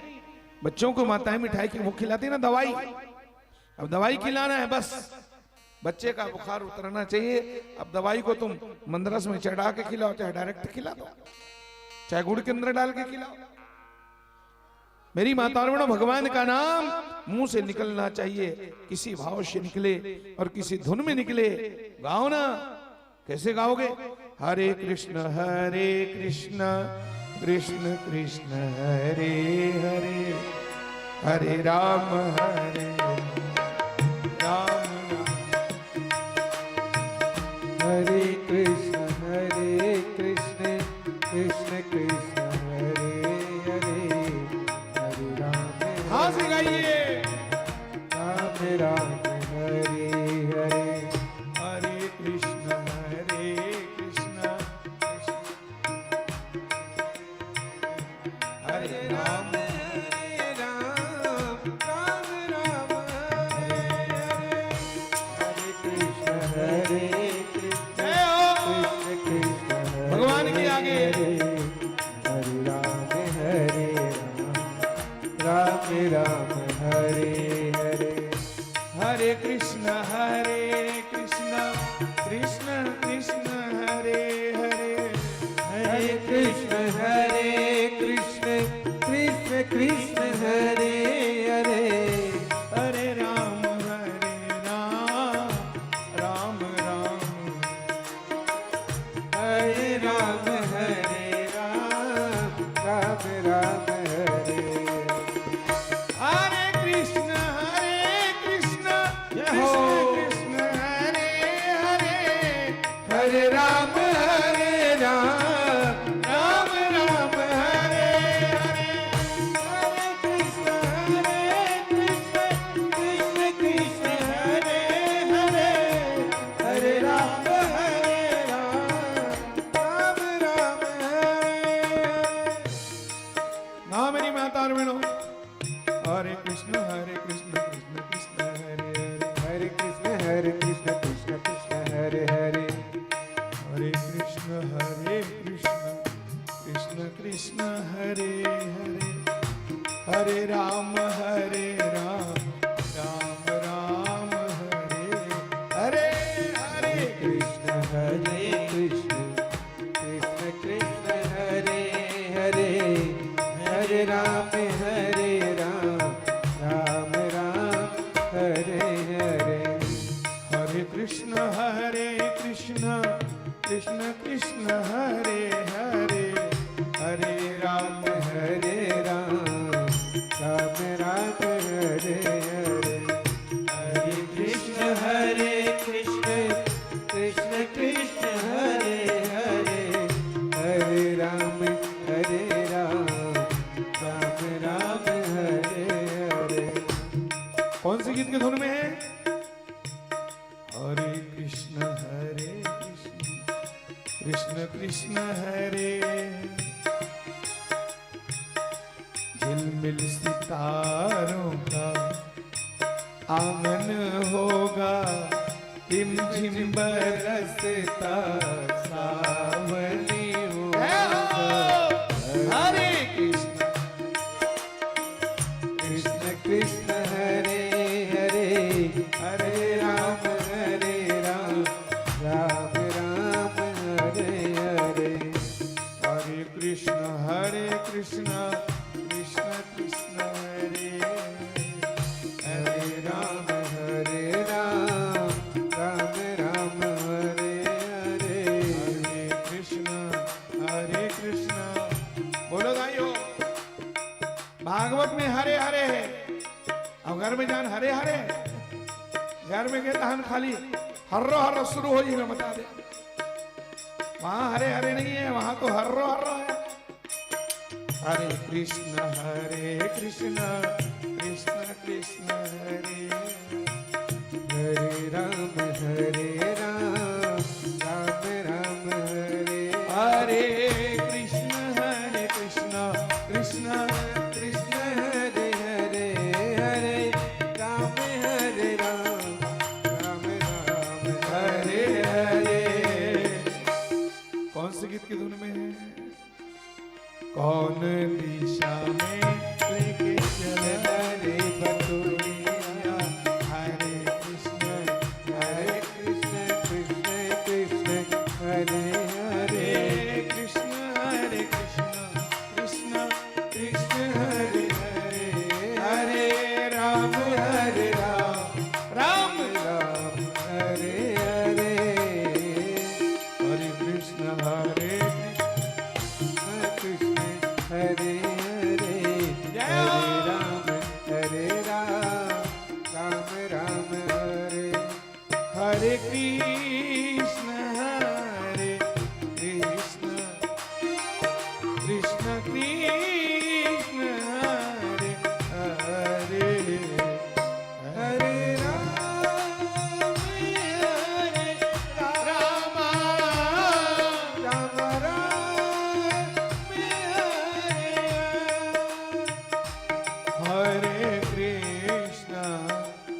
हरे कृष्ण कृष्ण कृष्ण हरे हरे हरे राम राम हरे हरे हरे कृष्ण कृष्ण कृष्ण हरे हरे हरे राम राम हरे हरे कृष्ण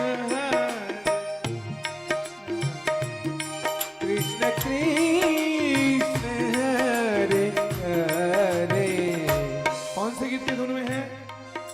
दिल में तुझे बिठा के कर लूंगी मैं बंद आंखें पूजा करूं करूं मैं तेरी मैं तेरी। जिस धुन में गाना है स्वतंत्र हुआ, जिसमें आनंद आना चाहिए। ये तो सब पुराना धुन है ना। अब आज का नया धुन क्या है? हरे कृष्ण कृष्ण कृष्ण हरे हरे कृष्ण कृष्ण कृष्ण हरे हरे हरे राम राम हरे हरे राम राम हरे हरे हरे कृष्ण कृष्ण कृष्ण हरे हरे हरे कृष्ण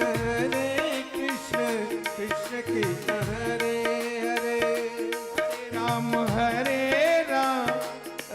राम हरे हरे हरे राम राम हरे हरे हरे कृष्ण हरे कृष्ण कृष्ण कृष्ण हरे हरे हरे राम हरे हरे राम राम हरे हरे। कौन सी गीत की धुन में है? जो बीच में गाना आया था डिस्को में, काला काला चश्मा। हरे कृष्ण कृष्ण कृष्ण हरे हरे कृष्ण कृष्ण कृष्ण हरे हरे। एक धुन और बता रहा हूं मेरी माताओं, ढूंढना है आप सब लोगों को। हरे कृष्ण कृष्ण कृष्ण हरे हरे हरे राम हरे कृष्ण कृष्ण कृष्ण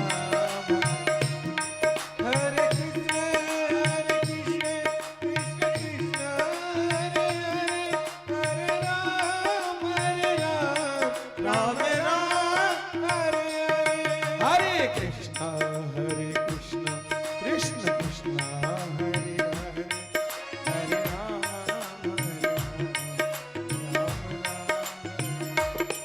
हरे कृष्ण कृष्ण कृष्ण हरे हरे हरे राम राम हरे हरे।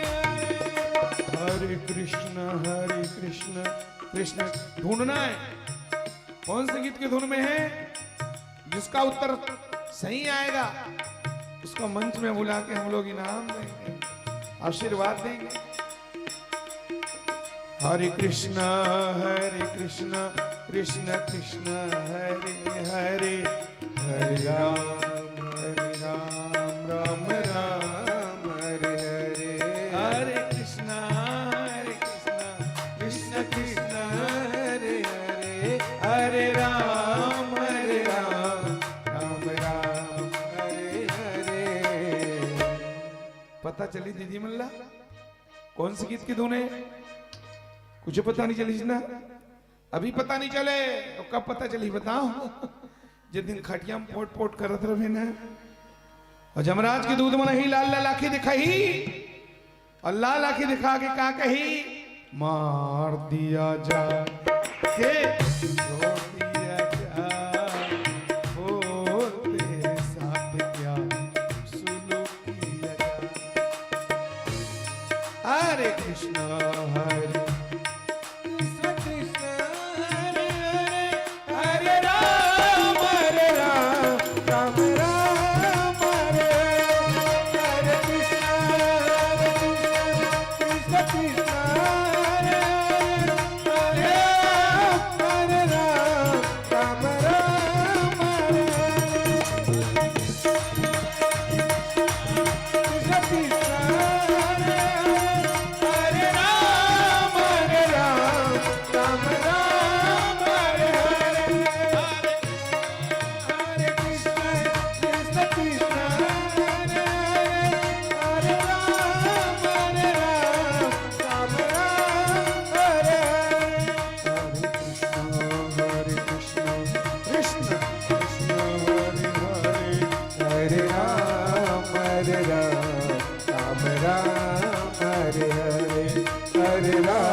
बोलो राम कृष्ण भगवान की जय, बोलो भगवान नाम महाराज की जय। नमः पार्वती पदे हर हरे महादेव।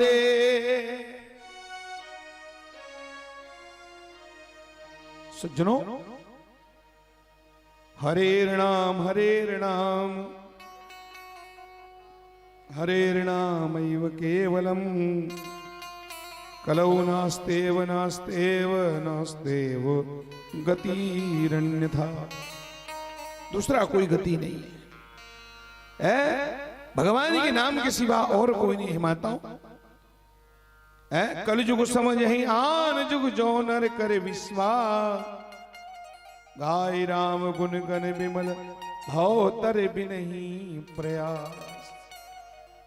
भगवान के नाम को गाकर के भी हम भाव सागर तर सकते हैं, अथवा भगवान की कथा को सुनकर के भाव सागर से। राम कथा ता कह दृढ़ नामा, प्रमाण देखो कितने गोस्वामी जी। राम कथा ता कह दृढ़ नामा, भव सागर चह पार जो पावा। भगवान की कथा कलयुगी जीवों के कल्याण के लिए मजबूत नाव है, भागवत डोंगा है। मेरी माताओं, भागवत का सहारा लेकर के लोग सहज में भवसागर से पार हो सकते हैं। भा प्रकाशे चिदानंदे गतरी यस्यास्य लौकिकी वरिष्ठम सर्वशास्त्रेतु।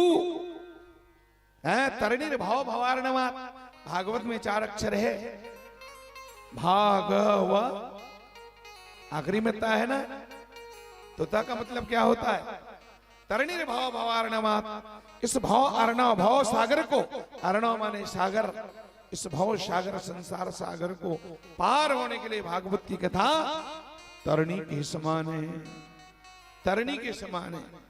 और तरणी माने क्या होता है? तरणी मने डोंगा। तरणी मने कहा लिखा है? तरणी मने डोंगा। केवट से पूछो ना, जब राम जी ने केवट से नाव की याचना किया गंगा पार होने के लिए, तो केवट ने साफ कह दिया, तरणी हो मुनि घरणी होई जाई, बाट पर मोई नाव उड़ाई। मागी नाम न केवटा ना, तरणी मुनि घरणी हो जाए। महाराज राम जी, मैं भूल करके आपको अपनी नाव में बिठाने वाला कहीं मैं बिठाया और मैंने सुना है चरण कमल रजु कह सब कोई मानुष करण मूर्ख चोई छुअत शिला भई नारी सुहाई तो पाहन तेन काट कठिनाई तरणी मुनि घरणी हो जाई। राम जी आपके पांव के धूल पड़ते ही मेरी ये लकड़ी की कोमल कोमल नाव कहीं मुनि पत्नी बन गई तो है, मेरी डोंगा कहीं मुनि की घरवाली बन गई तो मैं तो बिन मोहरे मर जाऊंगा महाराज। इतना बड़ा मेरा परिवार है, यही प्रतिपालू सब परिवारू नहीं जानो कछु अवर उबारू जो प्रभु पार अवसिगा चहू तो मोहि पद पदुम पखारण धन्य केवल। तरणी मने डोंगा और भागवत की कथा भव सागर को पार होने के लिए डोंगा के समाने बंधुओं भागवत सुनो भाव से, निश्चित आपका कल्याण होगा। राजा परीक्षित ने सुखदेव भगवान से पूछा गोविंद का ध्यान कैसे करना चाहिए। तब सुखदेव भगवान ने कहा गोविंद के ध्यान करने से पहले 4 बातों पर ध्यान देना चाहिए। गोविंद के ध्यान करने से पहले 4 बातों को सिद्ध कर लो, साध लो, फिर तुम्हें गोविंद के ध्यान करने में बड़ी सुविधा मिलेगी। जितासनो जित श्वासो जित संगो जितेंद्रिया स्थूले भगवतो रूप मना संधार योध्य। गोविंद के ध्यान करने से पहले घंटा 2 घंटा, घड़ी 2 घड़ी, आधा घंटा 1 घंटा 2 घंटा एक आसन में पालथी मार करके सबसे पहले बैठने का अभ्यास करो प्यारे। है लगातार 2 घंटा बैठने का अभ्यास है एक आसन में नहीं है। इन 2 घंटा की कथा प्रवचन सत्र में हम कितने बार पोजीशन बदलते हैं, आसन बदलते हैं, पोजीशन बदलते हैं, क्योंकि समस्या है लगातार हमको बैठने का अभ्यास छूट गया है। क्योंकि आजकल हम लोग बहुत पैसे वाले हो गए, पढ़ लिख करके बहुत ज्यादा समझदार हो गए हैं। अब भगवान ने इतनी सुविधा दे दी तो सुविधा के चक्कर में हमने जमीन में बैठना छोड़ दिया। अब तो हमारा हर काम खड़े खड़े हैं, दाल भात रांधा देते खड़े खड़े, किचन बन गया ना घर घर में प्लेटफॉर्म।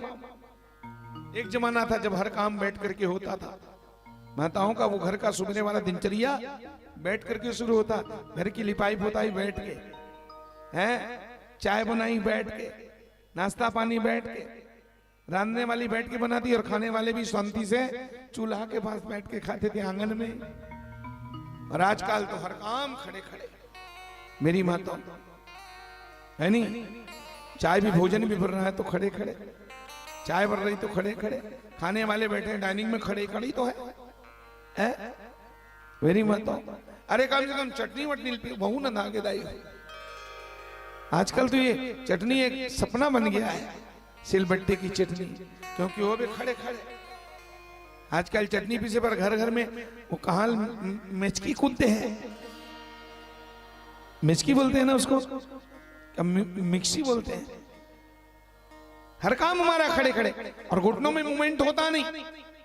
और ढेकी वाला जमाना खत्म। अरे बाप रे, 4 बजे से इतना जबरदस्त योगा शुरू हो जाता था। और रामदेव बाबा के जन्म से पहले का है योगा, उनसे भी उनका जन्म नहीं हुआ था, सबसे है। 4 बजे हम ढेकी चलाते थे, दोनों घुटना में एक घुटना थक जाते। यहाँ जिंदगी में कोई घुटने की दर्द की समस्या नहीं होती थी उस जमाने में, है। आजकल सबसे ज्यादा समस्या केवल घुटने की है, झुकने की नहीं, घुटने की ज्यादा समस्या है। क्योंकि आजकल हमारा बैठना एकदम खत्म हो गया है। हर काम खड़े खड़े हो रहा है मेरी माता, पता नहीं क्या होगा। सगा आवत खड़े खड़े, घुटियावत खड़े खड़े, नाश्ता पानी खड़े खड़े, सगा भागत खड़े खड़े हैं, हर काम खड़े खड़े। अब आखिरी में आदमी प्राण छूटा थे तो खड़े खड़े, फिर कैसे काम चलेगा। मैं तो कभी कभी सोचता हूँ भगवान कैसे जमाना है, मैं डर रात रहता हूँ, कभी सोच सोच के परेशान रहता हूँ, ऐसे जमाना मत आ जाए भगवान कि भागवत घलो शुरू हो जाए खड़े खड़े। क्या ठिकाना है भैया, ऐसा दिन मत आ जाए कि भागवत भी खड़े खड़े शुरू हो जाए। तो थोड़ा बैठो, भले भगवान ने सुख सुविधा दे दी, भोजन भले खड़े खड़े बनाओ, भोजन बड़े बड़े खड़े खाओ, लेकिन कम से कम पूजा पाठ के समय तो बैठना पड़ेगा, है? भागवत में तो बैठना पड़ता है ना। और यहाँ यही तकलीफ है। जितासनो, सुखदेव भगवान कहते हैं एक आसन में पालथी मार करके घंटा 2 घंटा बैठने का अभ्यास करो, रोज बैठा करो, बिना मतलब के भी बैठा करो, शौक से। जैसे हम शौक से सोफा में बैठते हैं ना, तो कभी अपने अंदर शौक पैदा करना चाहिए। लाओ तो थोड़ा चटाई वटाई बोरा वोरा लाओ, थोड़ा बैठे नीचे, बैठ करके खाना चाहिए। क्या भाव था? जित आसनो, जित श्वासो, प्राणायाम के द्वारा श्वास को जीतो।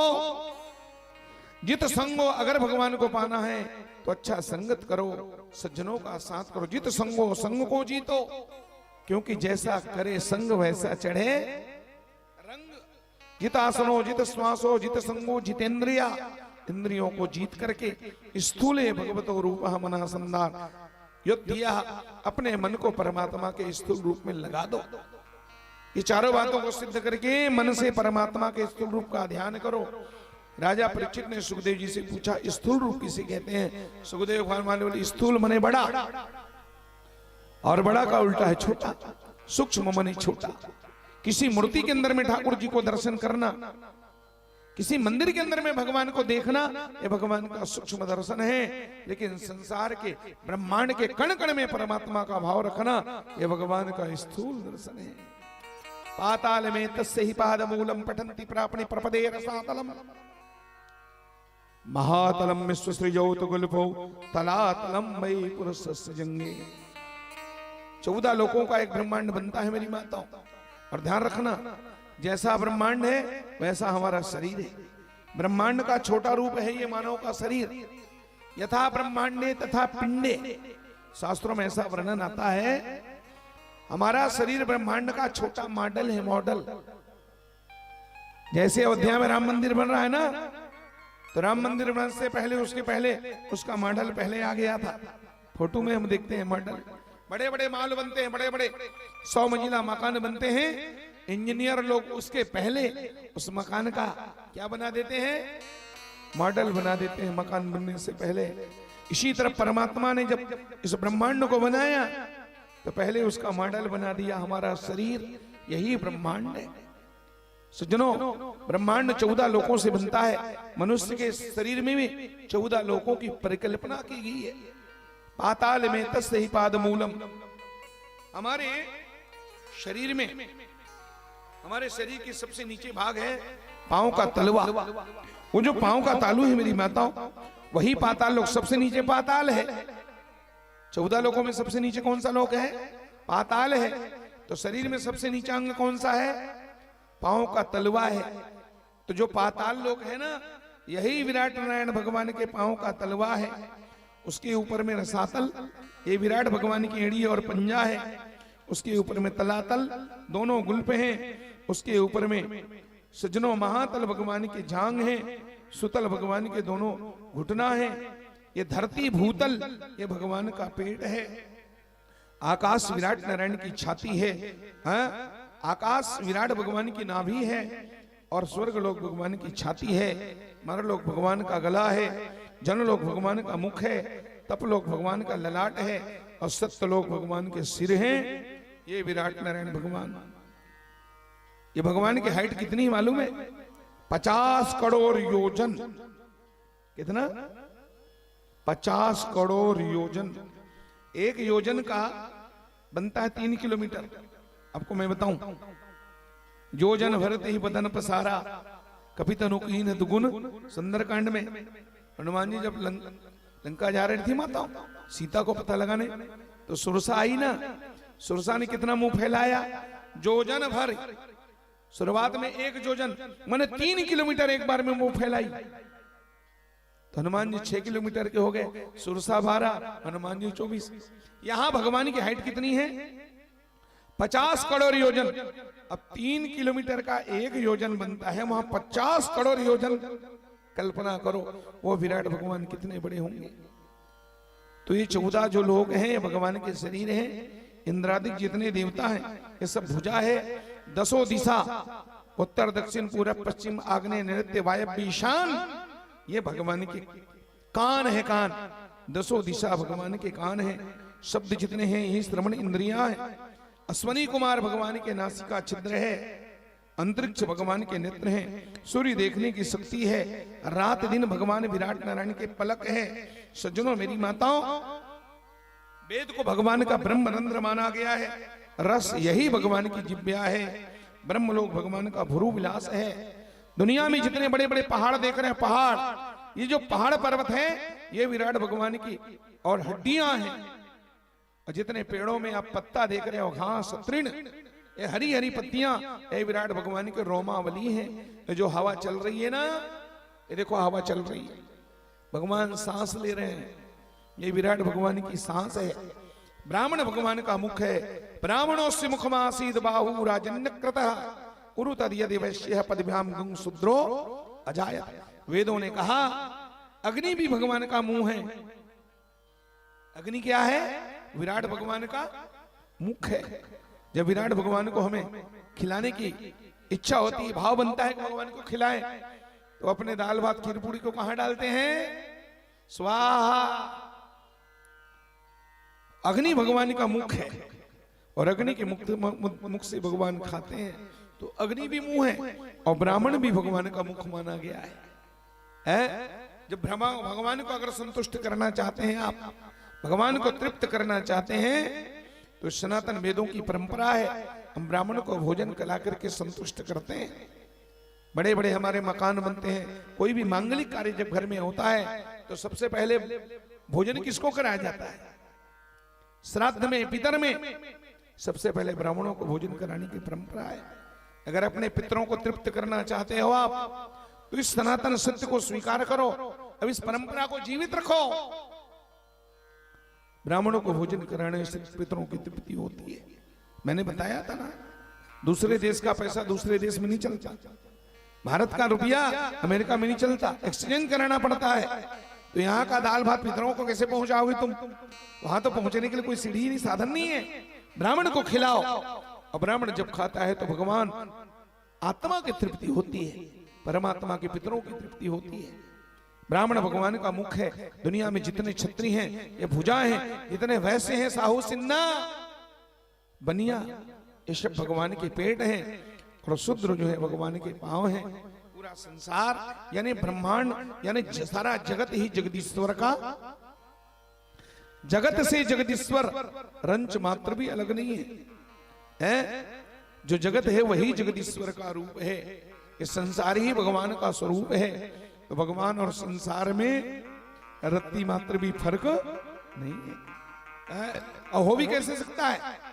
जो सोना है 24 कैरेट सोना, हकीकत में वही गहना है।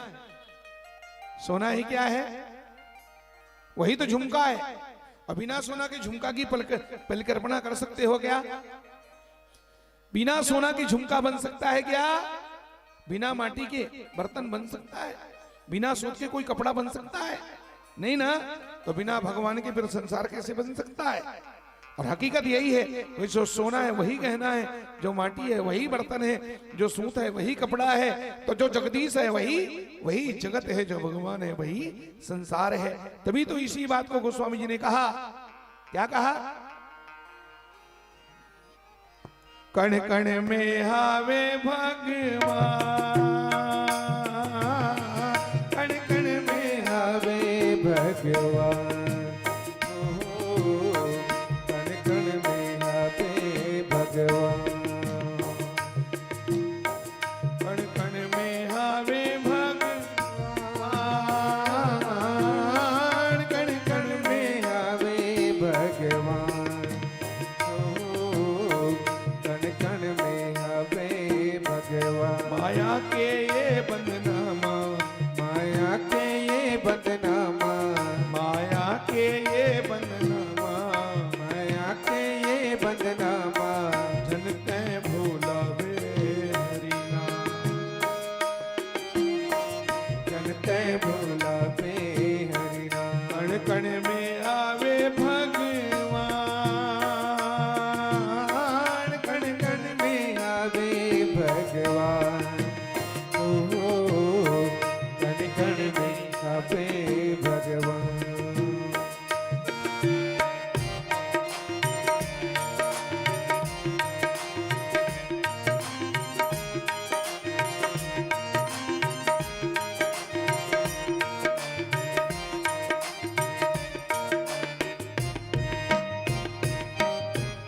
सिया राम में सब जग जानी, रामा हो सिया रामा हो राम। सिया राम में सब जग जानी, रामा हो सिया राम हो राम। करो प्रणाम जोर जुग पाणी, रामा हो सिया राम हो राम। करो प्रणाम जोर जुग पानी, रामा हो सिया राम हो राम।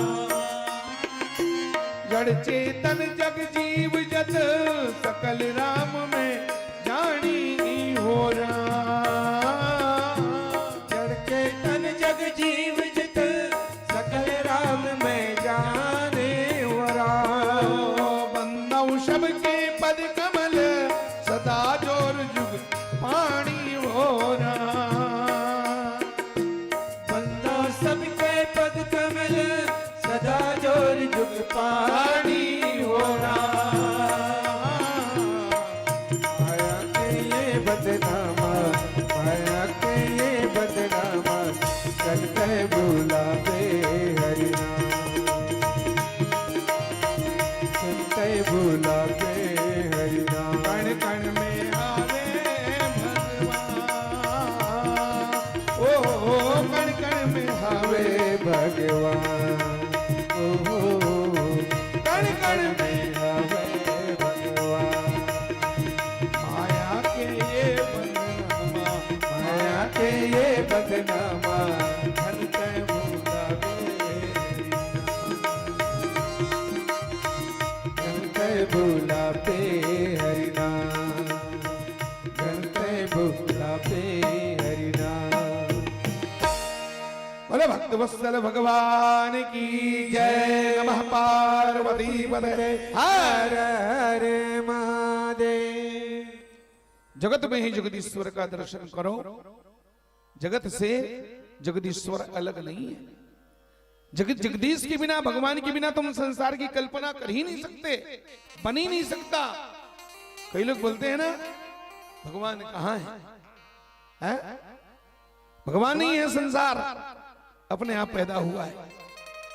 इसका कोई करता धरता संघरता नहीं है। ये तो प्राकृतिक नियम है, अपने आप बनता है। अरे अपने आप बनता है। एक बात तो समझ लो, अपने आप नहीं बनता। दुनिया का सिद्धांत है बिना बनाए दुनिया में कुछ भी बनने वाला, बिना बनाए कुछ बन ही नहीं सकता। मेरी माता ईमानदारी से बताओ, ये माला अपने आप बन गया क्या? ये माला अपने आप बन गया कि किसी ने बनाया है? तो इतना समझ लो, जब माला को किसी ने बनाया है तो फूल को भी किसी ने, माला जब बिना बनाए नहीं बन सकता तो फूल कैसे बन सकता है? तुम्हारा झुमका अपने आप बन गया? नहीं बना ना। तो झुमका को किसी ने बनाया है तो समझ लो सोना को भी किसी ने बनाया है। तुम्हारा कुर्ता, तुम्हारी साड़ी, तुम्हारी ये रंग रंग के कपड़े अपने आप बन गए क्या? नहीं बना ना। तो तुम्हारे कुर्ता को किसी ने बनाया है तो समझ लो उस रुई को, इस रेशम को भी किसी ने बिना बनाए कुछ बनने वाला नहीं है। भगवान है। नास्तिक बोलते भगवान है तो फिर दिखाई क्यों नहीं देता है? अरे भैया, ऐसा कोई जरूरी कि हर चीज दिखाई दे जाए? ये दुनिया का सिद्धांत है। भगवान तो राखी काल बनाए तो काबर बनाए। एक इंद्री नहीं है, 10 इंद्री है ना। कई ठन चीज देखे पर बना है। कतकोला सुने बरेला बना है। अब तो सुने के लिए चीज लगे मैं आखिर देखूं, सुनने के चीज को कैसे देखोगे? अब देखे के लिए क्या कोई मैं सुनूं, तो ऐसा भी नहीं हो सकता। भगवान है। ईमानदारी बताओ, भगवान है कि नहीं है?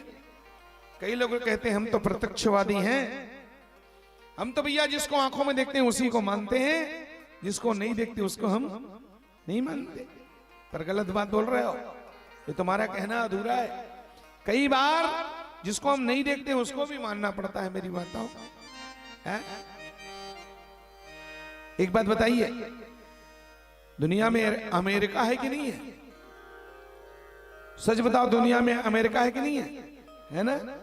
तो आप लोग देखे हो गया, तो फिर कैसे सिर हिला रहे हो? देखे च नहीं हो फिर भी कह रहे हो है? आपने तो देखा नहीं है? ईमानदारी बता, दुनिया में हवा है कि नहीं है? है ना? थोड़ा दिखाओ, थोड़ा दिखाओ हवा का कलर कैसा है। तो कैसे जानते हैं कि हवा है? देखो वो लहरा रही है, वो झंडा लहरा रहा है, उससे लहराते झंडा को देख करके मानना पड़ता है कि हवा है, पर हवा दिखाई देने वाला नहीं है। पावर है कि नहीं है? चलती हुई पंखा, जलता हुआ बिजली तो दिखाई देता है, पर उसके अंदर का प्रवाहित हुआ करंट दिखाई, पर करंट नहीं है। अब कोई आदमी बोले मैं तो करंट को देखूंगा, तो कैसे देखोगे? वो दिखता नहीं है। अरे भैया लिख के पढ़ के मान जाओ कि उसमें करंट है। अब कोई आदमी कहे मैं पढ़ के नहीं मान सकता, फिर मैं तो छू के ही मानूंगा। तो प्रेम से छुओ बिजली के तार को, फिर देखो करंट है कि नहीं है। वो खेत में छिड़कने वाली दवाई होती है ना, कृषि दवाई, उसमें लिखा रहता है जहर, तो उस डिब्बे में लिखे हुए जहर को पढ़ के मानते हो कि नहीं कि ये जहर है कि नहीं? मानते हो कि नहीं? मानना पड़ेगा, तभी तुम जिंदा रह पाओगे। और जिद करोगे मैं पढ़ के नहीं मान सकता, फिर मैं तो चीख के ही मानूंगा, तो दो चार ढकना चीख के देख लो प्रेम से। ऐसे ही शास्त्रों में जो बताया है, अमेरिका को चूंकि हमने नहीं देखा, पर किसी ने देखा, और जिसने देखा उसने बताया कि अमेरिका है, तब हमें अमेरिका को, उसके अस्तित्व को स्वीकार करना पड़ता है। तब मान लेते हैं कि अमेरिका है, भले अमेरिका को हमने नहीं देखा, किसी ने देखा, जिसने देखा उसने कहा अमेरिका है, तो उसके कहने पर अमेरिका को मान लेते हैं। ठीक इसी तरह भगवान को चूंकि भले हमने नहीं देखा, किसने देखा? अरे कर्मा माता ने जगन्नाथ को देखा, मीरा ने ठाकुर द्वारकाधीश को देखा, सूरदास ने मेरे बाल कन्हैया को देखा, तुलसीदास ने राम जी को देखा। तो किसी के कहने पर अमेरिका को मान लेते हैं, ऐसे ही भगवान के भक्तों के कहने पर हमें भगवान को भी मान लेना चाहिए, ठाकुर को स्वीकार कर लेना चाहिए। महात्मा का ये कुतर्क काम आने वाला नहीं है, ये सिर्फ कुतर्क है सज्जनों। तो इस तरह से और सुखदेव भगवान ने बताया है, सारे संसार के कण कण में परमात्मा का दर्शन करो, सब में भगवान है। सिया राम में सब जग जानी, भगवान को जानो। भगवान जानने की चीज है, भगवान को जानना होता है। अब इसकी व्याख्या आगे और मैं आपको बताऊंगा। संसार को मानो और भगवान को, झुमका को मानो, फुल्ली को फुल्ली मानो, झुमका को झुमका मानो। झुमका फुल्ली मान दोगे? नहीं मानोगे ना? हाँ, दिया को दिया मानो, परई को परई मानो, हैं? कलोरी को कलोरी मानो, करसा को करसा मानो, कुणेरा को कुणेरा मानो।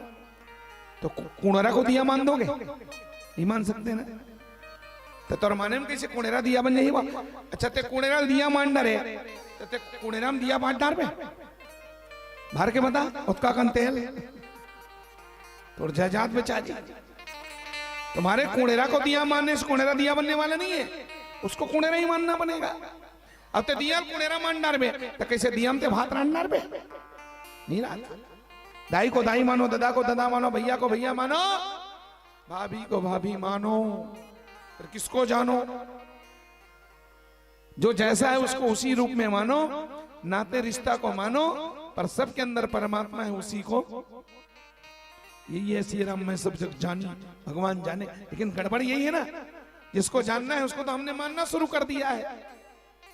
भगवान को जानना था और उस जानने वाले भगवान को हमने मानना शुरू कर दिया।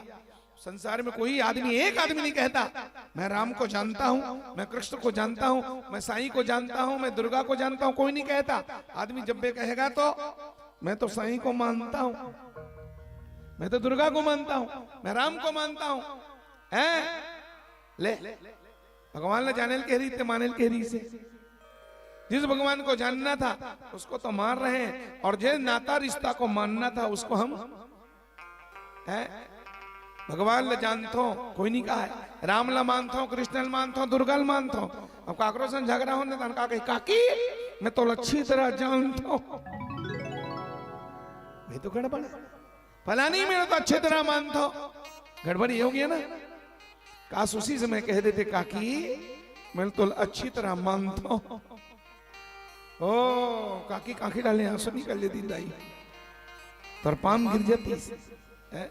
तो जिसको मानना है उसको तो हम लोग जान रहे हैं। भगवान को मानो जानो, संसार में भगवान है जानना बुद्धि से होता है। माने में झुमका है, माने में फुल्ली है, माने में नेकलेस है, माने में कंगन बाजूबंद है, पर जानने में सिर्फ वो सोना है, सोने की सिवा कुछ नहीं है। मानने में संसार है, जानने में परमात्मा है। जानना होता है बुद्धि से। परीक्षित बोले ये मुक्ति पद को पात और पाना तो बात की बात है गुरुदेव।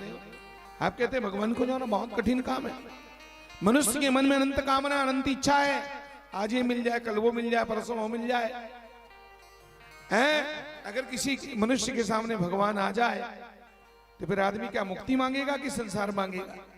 इसलिए गुरुदेव मुक्ति पद के पद को पाना ये तो बात की बात है। मैं आपसे जानना चाहता हूं कि मनुष्य के मन में अनंत कामना है, तो किन किन कामनाओं की पूर्ति के लिए किन किन देवताओं का यजन करना चाहिए? सुखदेव भगवान ने दूसरे स्कंद के तीसरे अध्याय में उसका वर्णन किया है और कहा ब्रह्म वर्चस्तु काम, ब्रह्म वर्चस कामस्तु यजेद ब्रह्मणस्पतिम, इंद्री मंद्री कामस्तु प्रजा कामस्तु प्रजापतिम, देवी मायाम तो स्त्री कामस्तेजस कामो विभावसु, वसु कामो वसुन रुद्र, वीर्य कामो थ वीर्यवान। सुखदेव भगवान कहते हैं सुनो परीक्षित, अगर तुम चाहते हैं मेरे घर में अन्न का भंडार भरा रहे, मेरे घर में जन्मों जन्मों में कभी भी मेरे घर में अन्न की कमी मत हो, अन्नपूर्णा की कृपा बनी रहे, अन्न का भंडार बना रहे, अगर ऐसा चाहते हो तो माता अदिति की उपासना करो। अदिति की पूजा करने से घर में अन्न का भंडार भरा रहता है। तुम चाहते हो मेरे घर में धन का भंडार भरा रहे, तो धन की पूर्ति के लिए अष्टावसु नामक देवताओं की पूजा करनी चाहिए। अष्टावसु की पूजा करने से घर में धन का भंडार भरा रहता है। तुम चाहते हो मुझे जीवन में ब्रह्म तेज की प्राप्ति हो, तो ब्रह्म तेज की प्राप्ति के लिए भगवान ब्रह्मा का आयोजन करना चाहिए। तुम चाहते हो मेरे घर में मेरा वंश कभी नष्ट मत हो, युगों युगों तक मेरा खानदान चलता रहे, तो अर्यमा नामक पितरों की पूजा करनी चाहिए। और आपको और बताऊं, पितर मानने के पीछे यही एक वैज्ञानिक कारण है। सुनो मेरी माताओं, जो लोग पितर मानते हैं उनका वंश कभी युगों युगों तक नष्ट नहीं होता, और जो पितरों को ढोंग पाखंड बताते हैं उनका वंश वैसे ही नष्ट हो जाता है। सज्जनों, वंश की वृद्धि के लिए पितरों की पूजा करनी चाहिए। तुम संतान चाहते हो तो प्रजापति की पूजा करो, रूप चाहते हो तो गंधर्वों की पूजा करो, सुंदर पत्नी चाहते हो उर्वशी की पूजा करो, सुंदर पति चाहते हो तो कामदेव की पूजा करो, विद्या चाहते हो विद्या कामस्तु गिरीशम। भगवान शंकर को विद्याओं का स्वामी माना गया है। ईशाना विद्वानाम ईश्वरा, संसार की जितने विद्या उसका स्वामी भगवान शंकर है। इक्का खा गा अंगा चा छा जा जा, यहाँ जो 52 अक्षर है ना, सब शंकर भगवान से प्रकट हुए हैं मेरी माताओं। विद्या कामस्तु गिरीशम, अगर बहुत विद्वान होना चाहते, विद्या प्राप्ति करना चाहते तो शंकर जी की पूजा करो।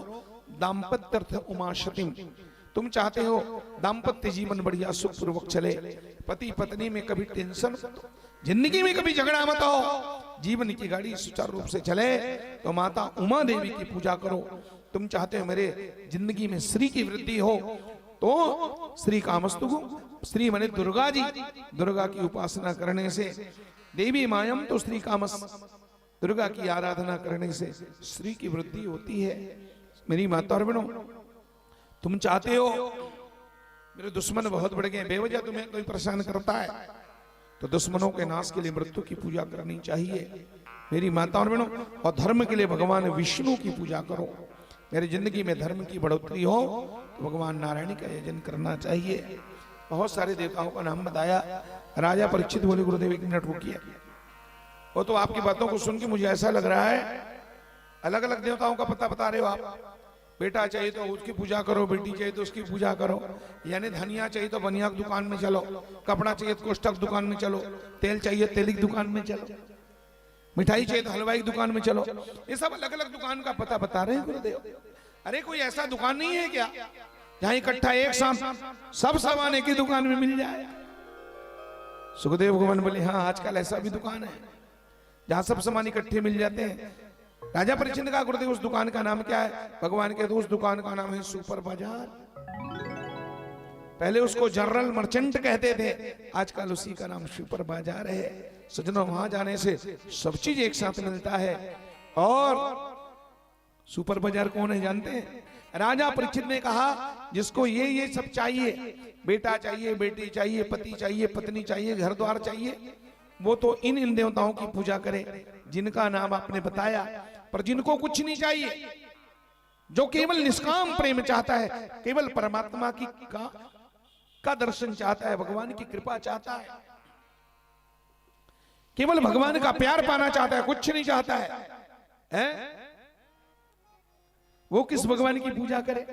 तो सुखदेव जी ने कहा अकाम सर्व कामो मोक्ष काम उदारधि तीव्रेण भक्ति योगेन यजेत पुरुषम परम। चाहे मन काम हो, चाहे मन निष्काम हो, मन में कुछ पाने की इच्छा हो तब, और मन में कुछ पाने की इच्छा न हो तब, दोनों परिस्थिति में मनुष्य को एक परम पुरुष नारायण की पूजा सबको करनी चाहिए। बोलो श्रीमन्नारायण भगवान जय। यजेद पुरुषम परम, परम पुरुष है परमात्मा नारायण। नारायण की यजन करो, नारायण को पकड़ लो प्यारे, फिर तुम्हें 10 दरवाजे भागने की जरूरत नहीं है। जैसे सुखदेव जी का यह शब्द है, भागवत का श्लोक है, यथा तरोर मूल निषेचनेन तृप्यन्ति भुजोपशाखा। जैसे किसी वृक्ष में माताओं पानी डालना होता है, किसी वृक्ष को जल से सींचना होता है, तो समझदार आदमी उस पानी को उस वृक्ष के कौन से भाग में डालता है? क्या पूरे पानी भर, पेड़ भर पानी छिड़कना पड़ता है क्या? फिर उस पानी को हम कहाँ डालते हैं? वृक्ष के जड़ में डालते हैं। और वृक्ष के जड़ में डाला हुआ पानी उस वृक्ष के पत्ते पत्ते को और छोर तक पहुंच जाता है। ऐसे ये संसार वृक्ष के मूल हैं भगवान नारायण। एक नारायण की पूजा करने से 33 कोटि देवताओं की पूजा होती है, क्योंकि दुनिया में जितने देवता हैं सब उसी से पैदा हुए हैं। संसार ही नारायण से पैदा हुआ है। संसार को तो आप प्रसन्न नहीं कर सकते ना, दुनिया में सबको प्रसन्न कर सकते हो? नहीं ना। इसलिए भैया जो दुनिया का मालिक है उसी को पकड़ लो प्यारे, है फिर दुनिया तुम्हारे वश में हो जाएगी। तो संसार के मूल में है भगवान नारायण। नारायण की पूजा करने से 33 कोटि देवताओं की पूजा होती है और तुम्हारे मन के अनंत इच्छाओं की पूर्ति भी।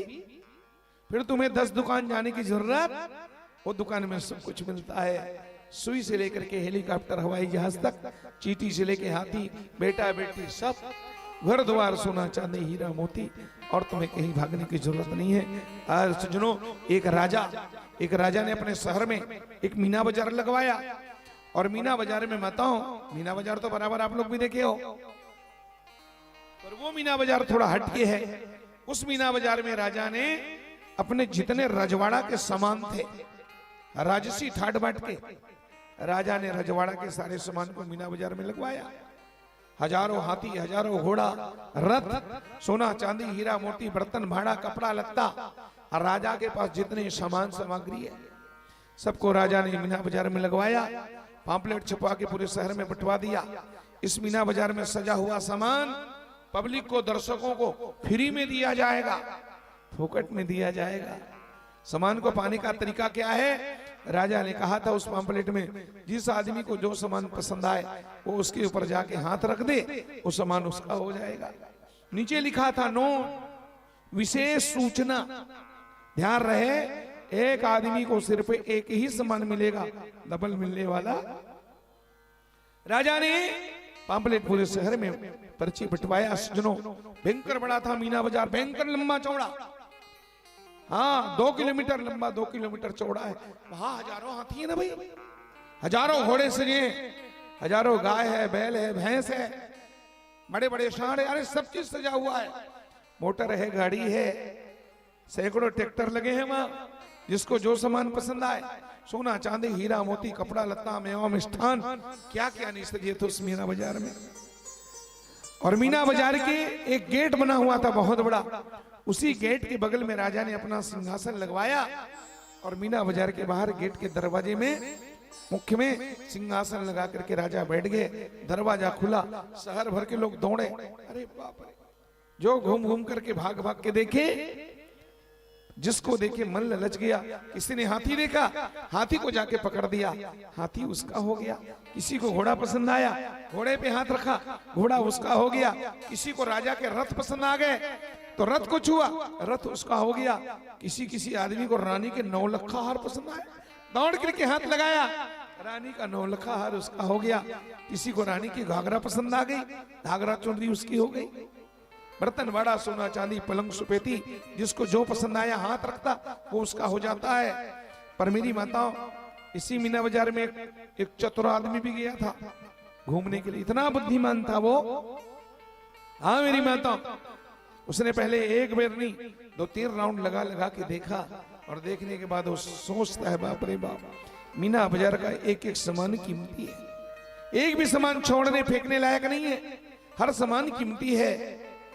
और मेरा तो मन कहता है कि पूरा मीना बाजार का सामान इकट्ठा पोगरी मुझे ही मिल जाए। पोगरी इकट्ठा सामान पूरा मुझे मिल जाए, पर मिलेगा कैसे? मन में सोच के रह जाता है। और तो राजा ने कह दिया एक आदमी को एक ही सामान मिलेगा, डबल नहीं मिलने वाला है। पर वो बुद्धिमान आदमी कहता है ऐसा कौन सा उपाय करूं कि सारा सामान इकट्ठा मुझे मिल जाए। गांव भर के लोग तो सामान बटोरने में लगे थे, चतुर आदमी निकल गए, जाके चौक में खड़ा हुआ। 1 घंटे बाद उधर से एक महात्मा आया, महात्मा को देख करके चरणों में गिर के कहा बाबा आशीर्वाद दो, दया करो, मीना बाजार का सामान कीमती है, मेरी इच्छा है पूरा मीना बाजार का सामान इकट्ठा मुझे मिल जाए, आपको इसे दया कर दो। महात्मा ने कानों में मंत्र दिया, और मंत्र सुनते हुए आदमी उछल पड़ा, महात्मा को प्रणाम किया, आशीर्वाद लेके फिर भागा, भागे भागे भागे भागे मीना बाजार में गया। और मीना बाजार में जाके माता, मीना बाजार के कोई सामान में हाथ नहीं रखा। मीना बाजार का मालिक राजा बैठा था द्वार पर, गेट में सिंहासन में। उस चतुर आदमी ने जाकर के सीधे राजा के सिर पे ही अपना दोनों हाथ रख दिया मेरी माता और हाथ रख करके राजा को उसने अपना बना लिया। बोलो भक्त वत्सल भगवान की। जैसे राजा की सिर में हाथ रखा, राजा ने नीचे से ऊपर तक देखा, और देखने के बाद राजा बोले क्यों रे, क्या कर रहा है रे, हैं? ये क्या कर रहा है तू? चतुर आदमी बोले महाराज मैं वही कर रहा हूं जो पम्पलेट में लिखा है। राजा बोले मूर्ख, पढ़ा लिखा है पम्पलेट में, ढंग से पढ़ा है, पम्पलेट में लिखा है जिसको जो सामान पसंद आए उसमें हाथ रखना है। तो क्या मैं भी सामान हूं रे, इसमें मेरे ऊपर ही हाथ रख रहे हो? तो उस चतुरा ने चतुराई से कहा हाँ महाराज, सामान वो तो पम्पलेट में लिखा है कि जिसको जो सामान पसंद आए उसमें हाथ रखना, पर पम्पलेट में कहीं पर तो नहीं लिखा है महाराज। क्या नहीं लिखा है रे? पम्पलेट में कहीं की नहीं लिखा है महाराज, राजा के छोड़ ऐसा तो नहीं लिखा है, राजा के छोड़ ऐसा नहीं लिखा है, वहां यही लिखा है कि जिसको जो सामान पसंद आए उस पे हाथ रखना है। राजन आप मुझे पसंद आ गए हो, और मैंने आपके सिर पे हाथ रख दिया है महाराज, बाकी फैसला आपके हाथों में है।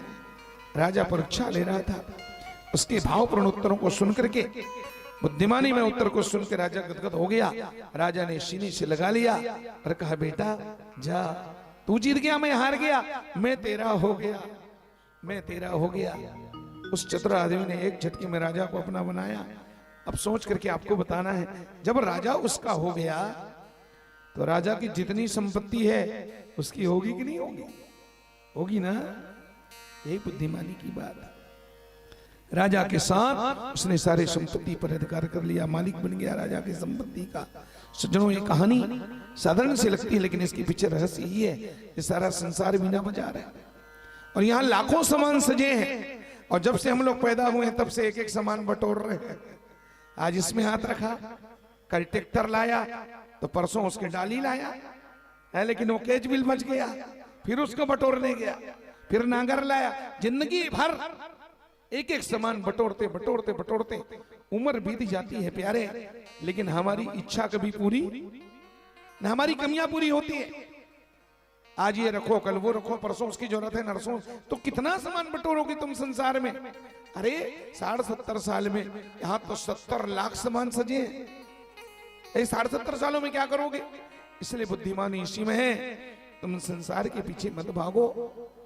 जो मीना बाजार का दुनिया का मालिक है, भगवान को अपना बना लो प्यारे, और भगवान को यदि तुमने अपना बना लिया तो संसार तुम्हारा हो ही जाएगा, संसार को तुम अपना बना सकते हो। हमारे पूज्य गुरुदेव भगवान ने एक भजन लिखा है, हाँ, सियाराम तुम्हारे चरणों में यदि प्यार किसी का हो जाए तो दो चारों की तो कौन कहे, पूरा संसार उसी का हो जाए थे।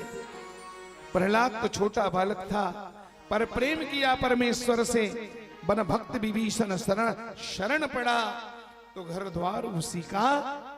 रावण मरा नहीं है, रावण के मरने से पहले भगवान ने विभीषण को लंका का राज्य सौंप दिया। जब विभीषण शरण में आया तो विभीषण को आते देख करके भगवान ने क्या कहा, कहू लंकेश सहित परिवारा, कुशल कुठार बास तुम्हारा। विभीषण को लंकेश कह दिया। सज्जनों, रावण मरा नहीं है, और मरने से पहले रावण के हाथों से लंका झटक करके भगवान ने विभीषण के हाथों में सौंप दिया है। ये राम की कृपा है? सबरी ने कहा पर वेद पढ़ी, गणिका कब यज्ञ रचाई थी, जो प्यार करे रघुनंदन से तो भगवान उसी का हो जाए। सिया राम तुम्हारे चरणों में यदि प्यार किसी का।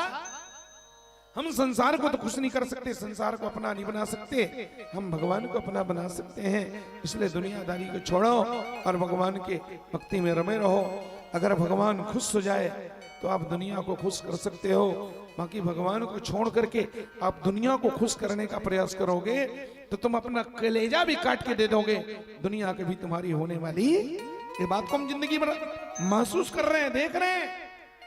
संसार कभी अपना नहीं हो सकता। इसलिए भैया, अपना तो सिर्फ भगवान है, ऐसे ही अर्थों में परमात्मा हमारा है, उनको खुश कर लो, फिर देखो वो सब कुछ तुम्हें लौटाने को तैयार है। एक भजन के साथ इस शत्रु को हम विराम देने वाले हैं।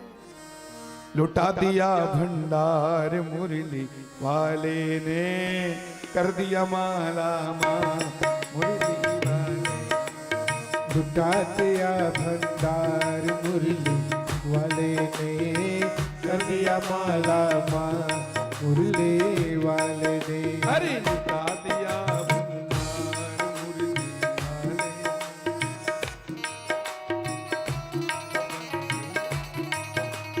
लुटा दिया भंडार मुरली वाले ने, कर दिया माला माँ बंसी वाले ने।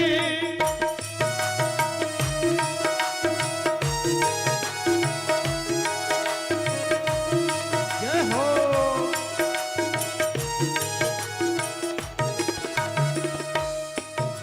चरणों की किया जो सेवा, हो पाया मिश्री मेवा। चरणों की किया जो सेवा, हो पाया मिश्री मेवा। चरणों की किया जो सेवा, हो पाया मिश्री। चरणों की किया जो सेवा, हो पाया मिश्री मेवा। जिसने है मांगा बेटा, वो चांद सा मुखड़ा देखा। जिसने है मांगा बेटा, वो चांद सा मुखड़ा देता। अरे कर दिया उसे निहाल मुरली वाले ने, कर दिया माला माल बंसी वाले ने, कर दिया उसे निहाल मुरली वाले ने, कर दिया माला माल मुरली वाले। उसके पहले ये कहना चाहूंगा मैं, मन में सोच विचार बुलबुला पानी का, तो दिन में मिट जाए नशा जवानी का। मन में सोच विचार बुलबुला पानी का, तो दिन में उड़ जाए नशा जवानी का। ये जीवन तेरा ऐसे पानी में बतासा जैसे। ए जीवन तेरा ऐसे पानी में बतासा जैसे। ये जीवन तेरा ऐसे पानी में बतासा जैसे। ए जीवन तेरा ऐसे पानी में बतासा जैसे। जब मार पड़ेगी यम की, तब प्राण बचेंगे कैसे। जब मार पड़ेगी यम की, तब प्राण बचेंगे कैसे। तेरो अभिमानी का 2 दिन में उड़ जाए नशा जवानी का। मन में सोच विचार बुलबुला पानी का, 2 दिन में उड़ जाए नशा जवानी का। रेशमी सलवार का 2 दिन में उड़ जाए नशा जवानी का। मन में सोच विचार बुलबुला पानी का, 2 दिन में उड़ जाए नशा जवानी का। काम करो, भगवान की शरण में आओ। हे जो जैसे अर्जी लाया वैसा ही वो फल पाया। जो जैसी अर्जी लाया वैसा ही वो पल पाया। नहीं खाली मुझसे लौटाया ओ मन ही मन हर्षाया।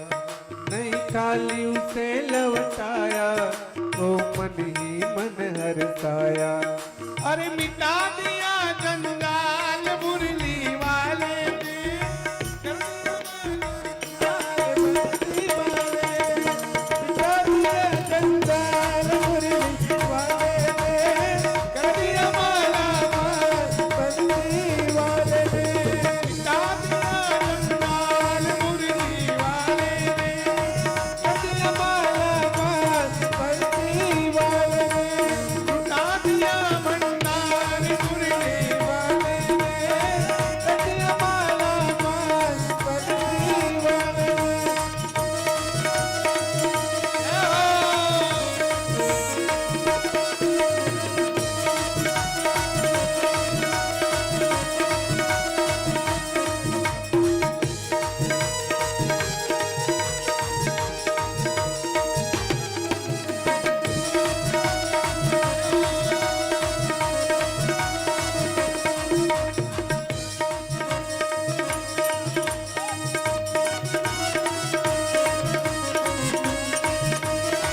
कर दिया माला माल डमरू वाले ने।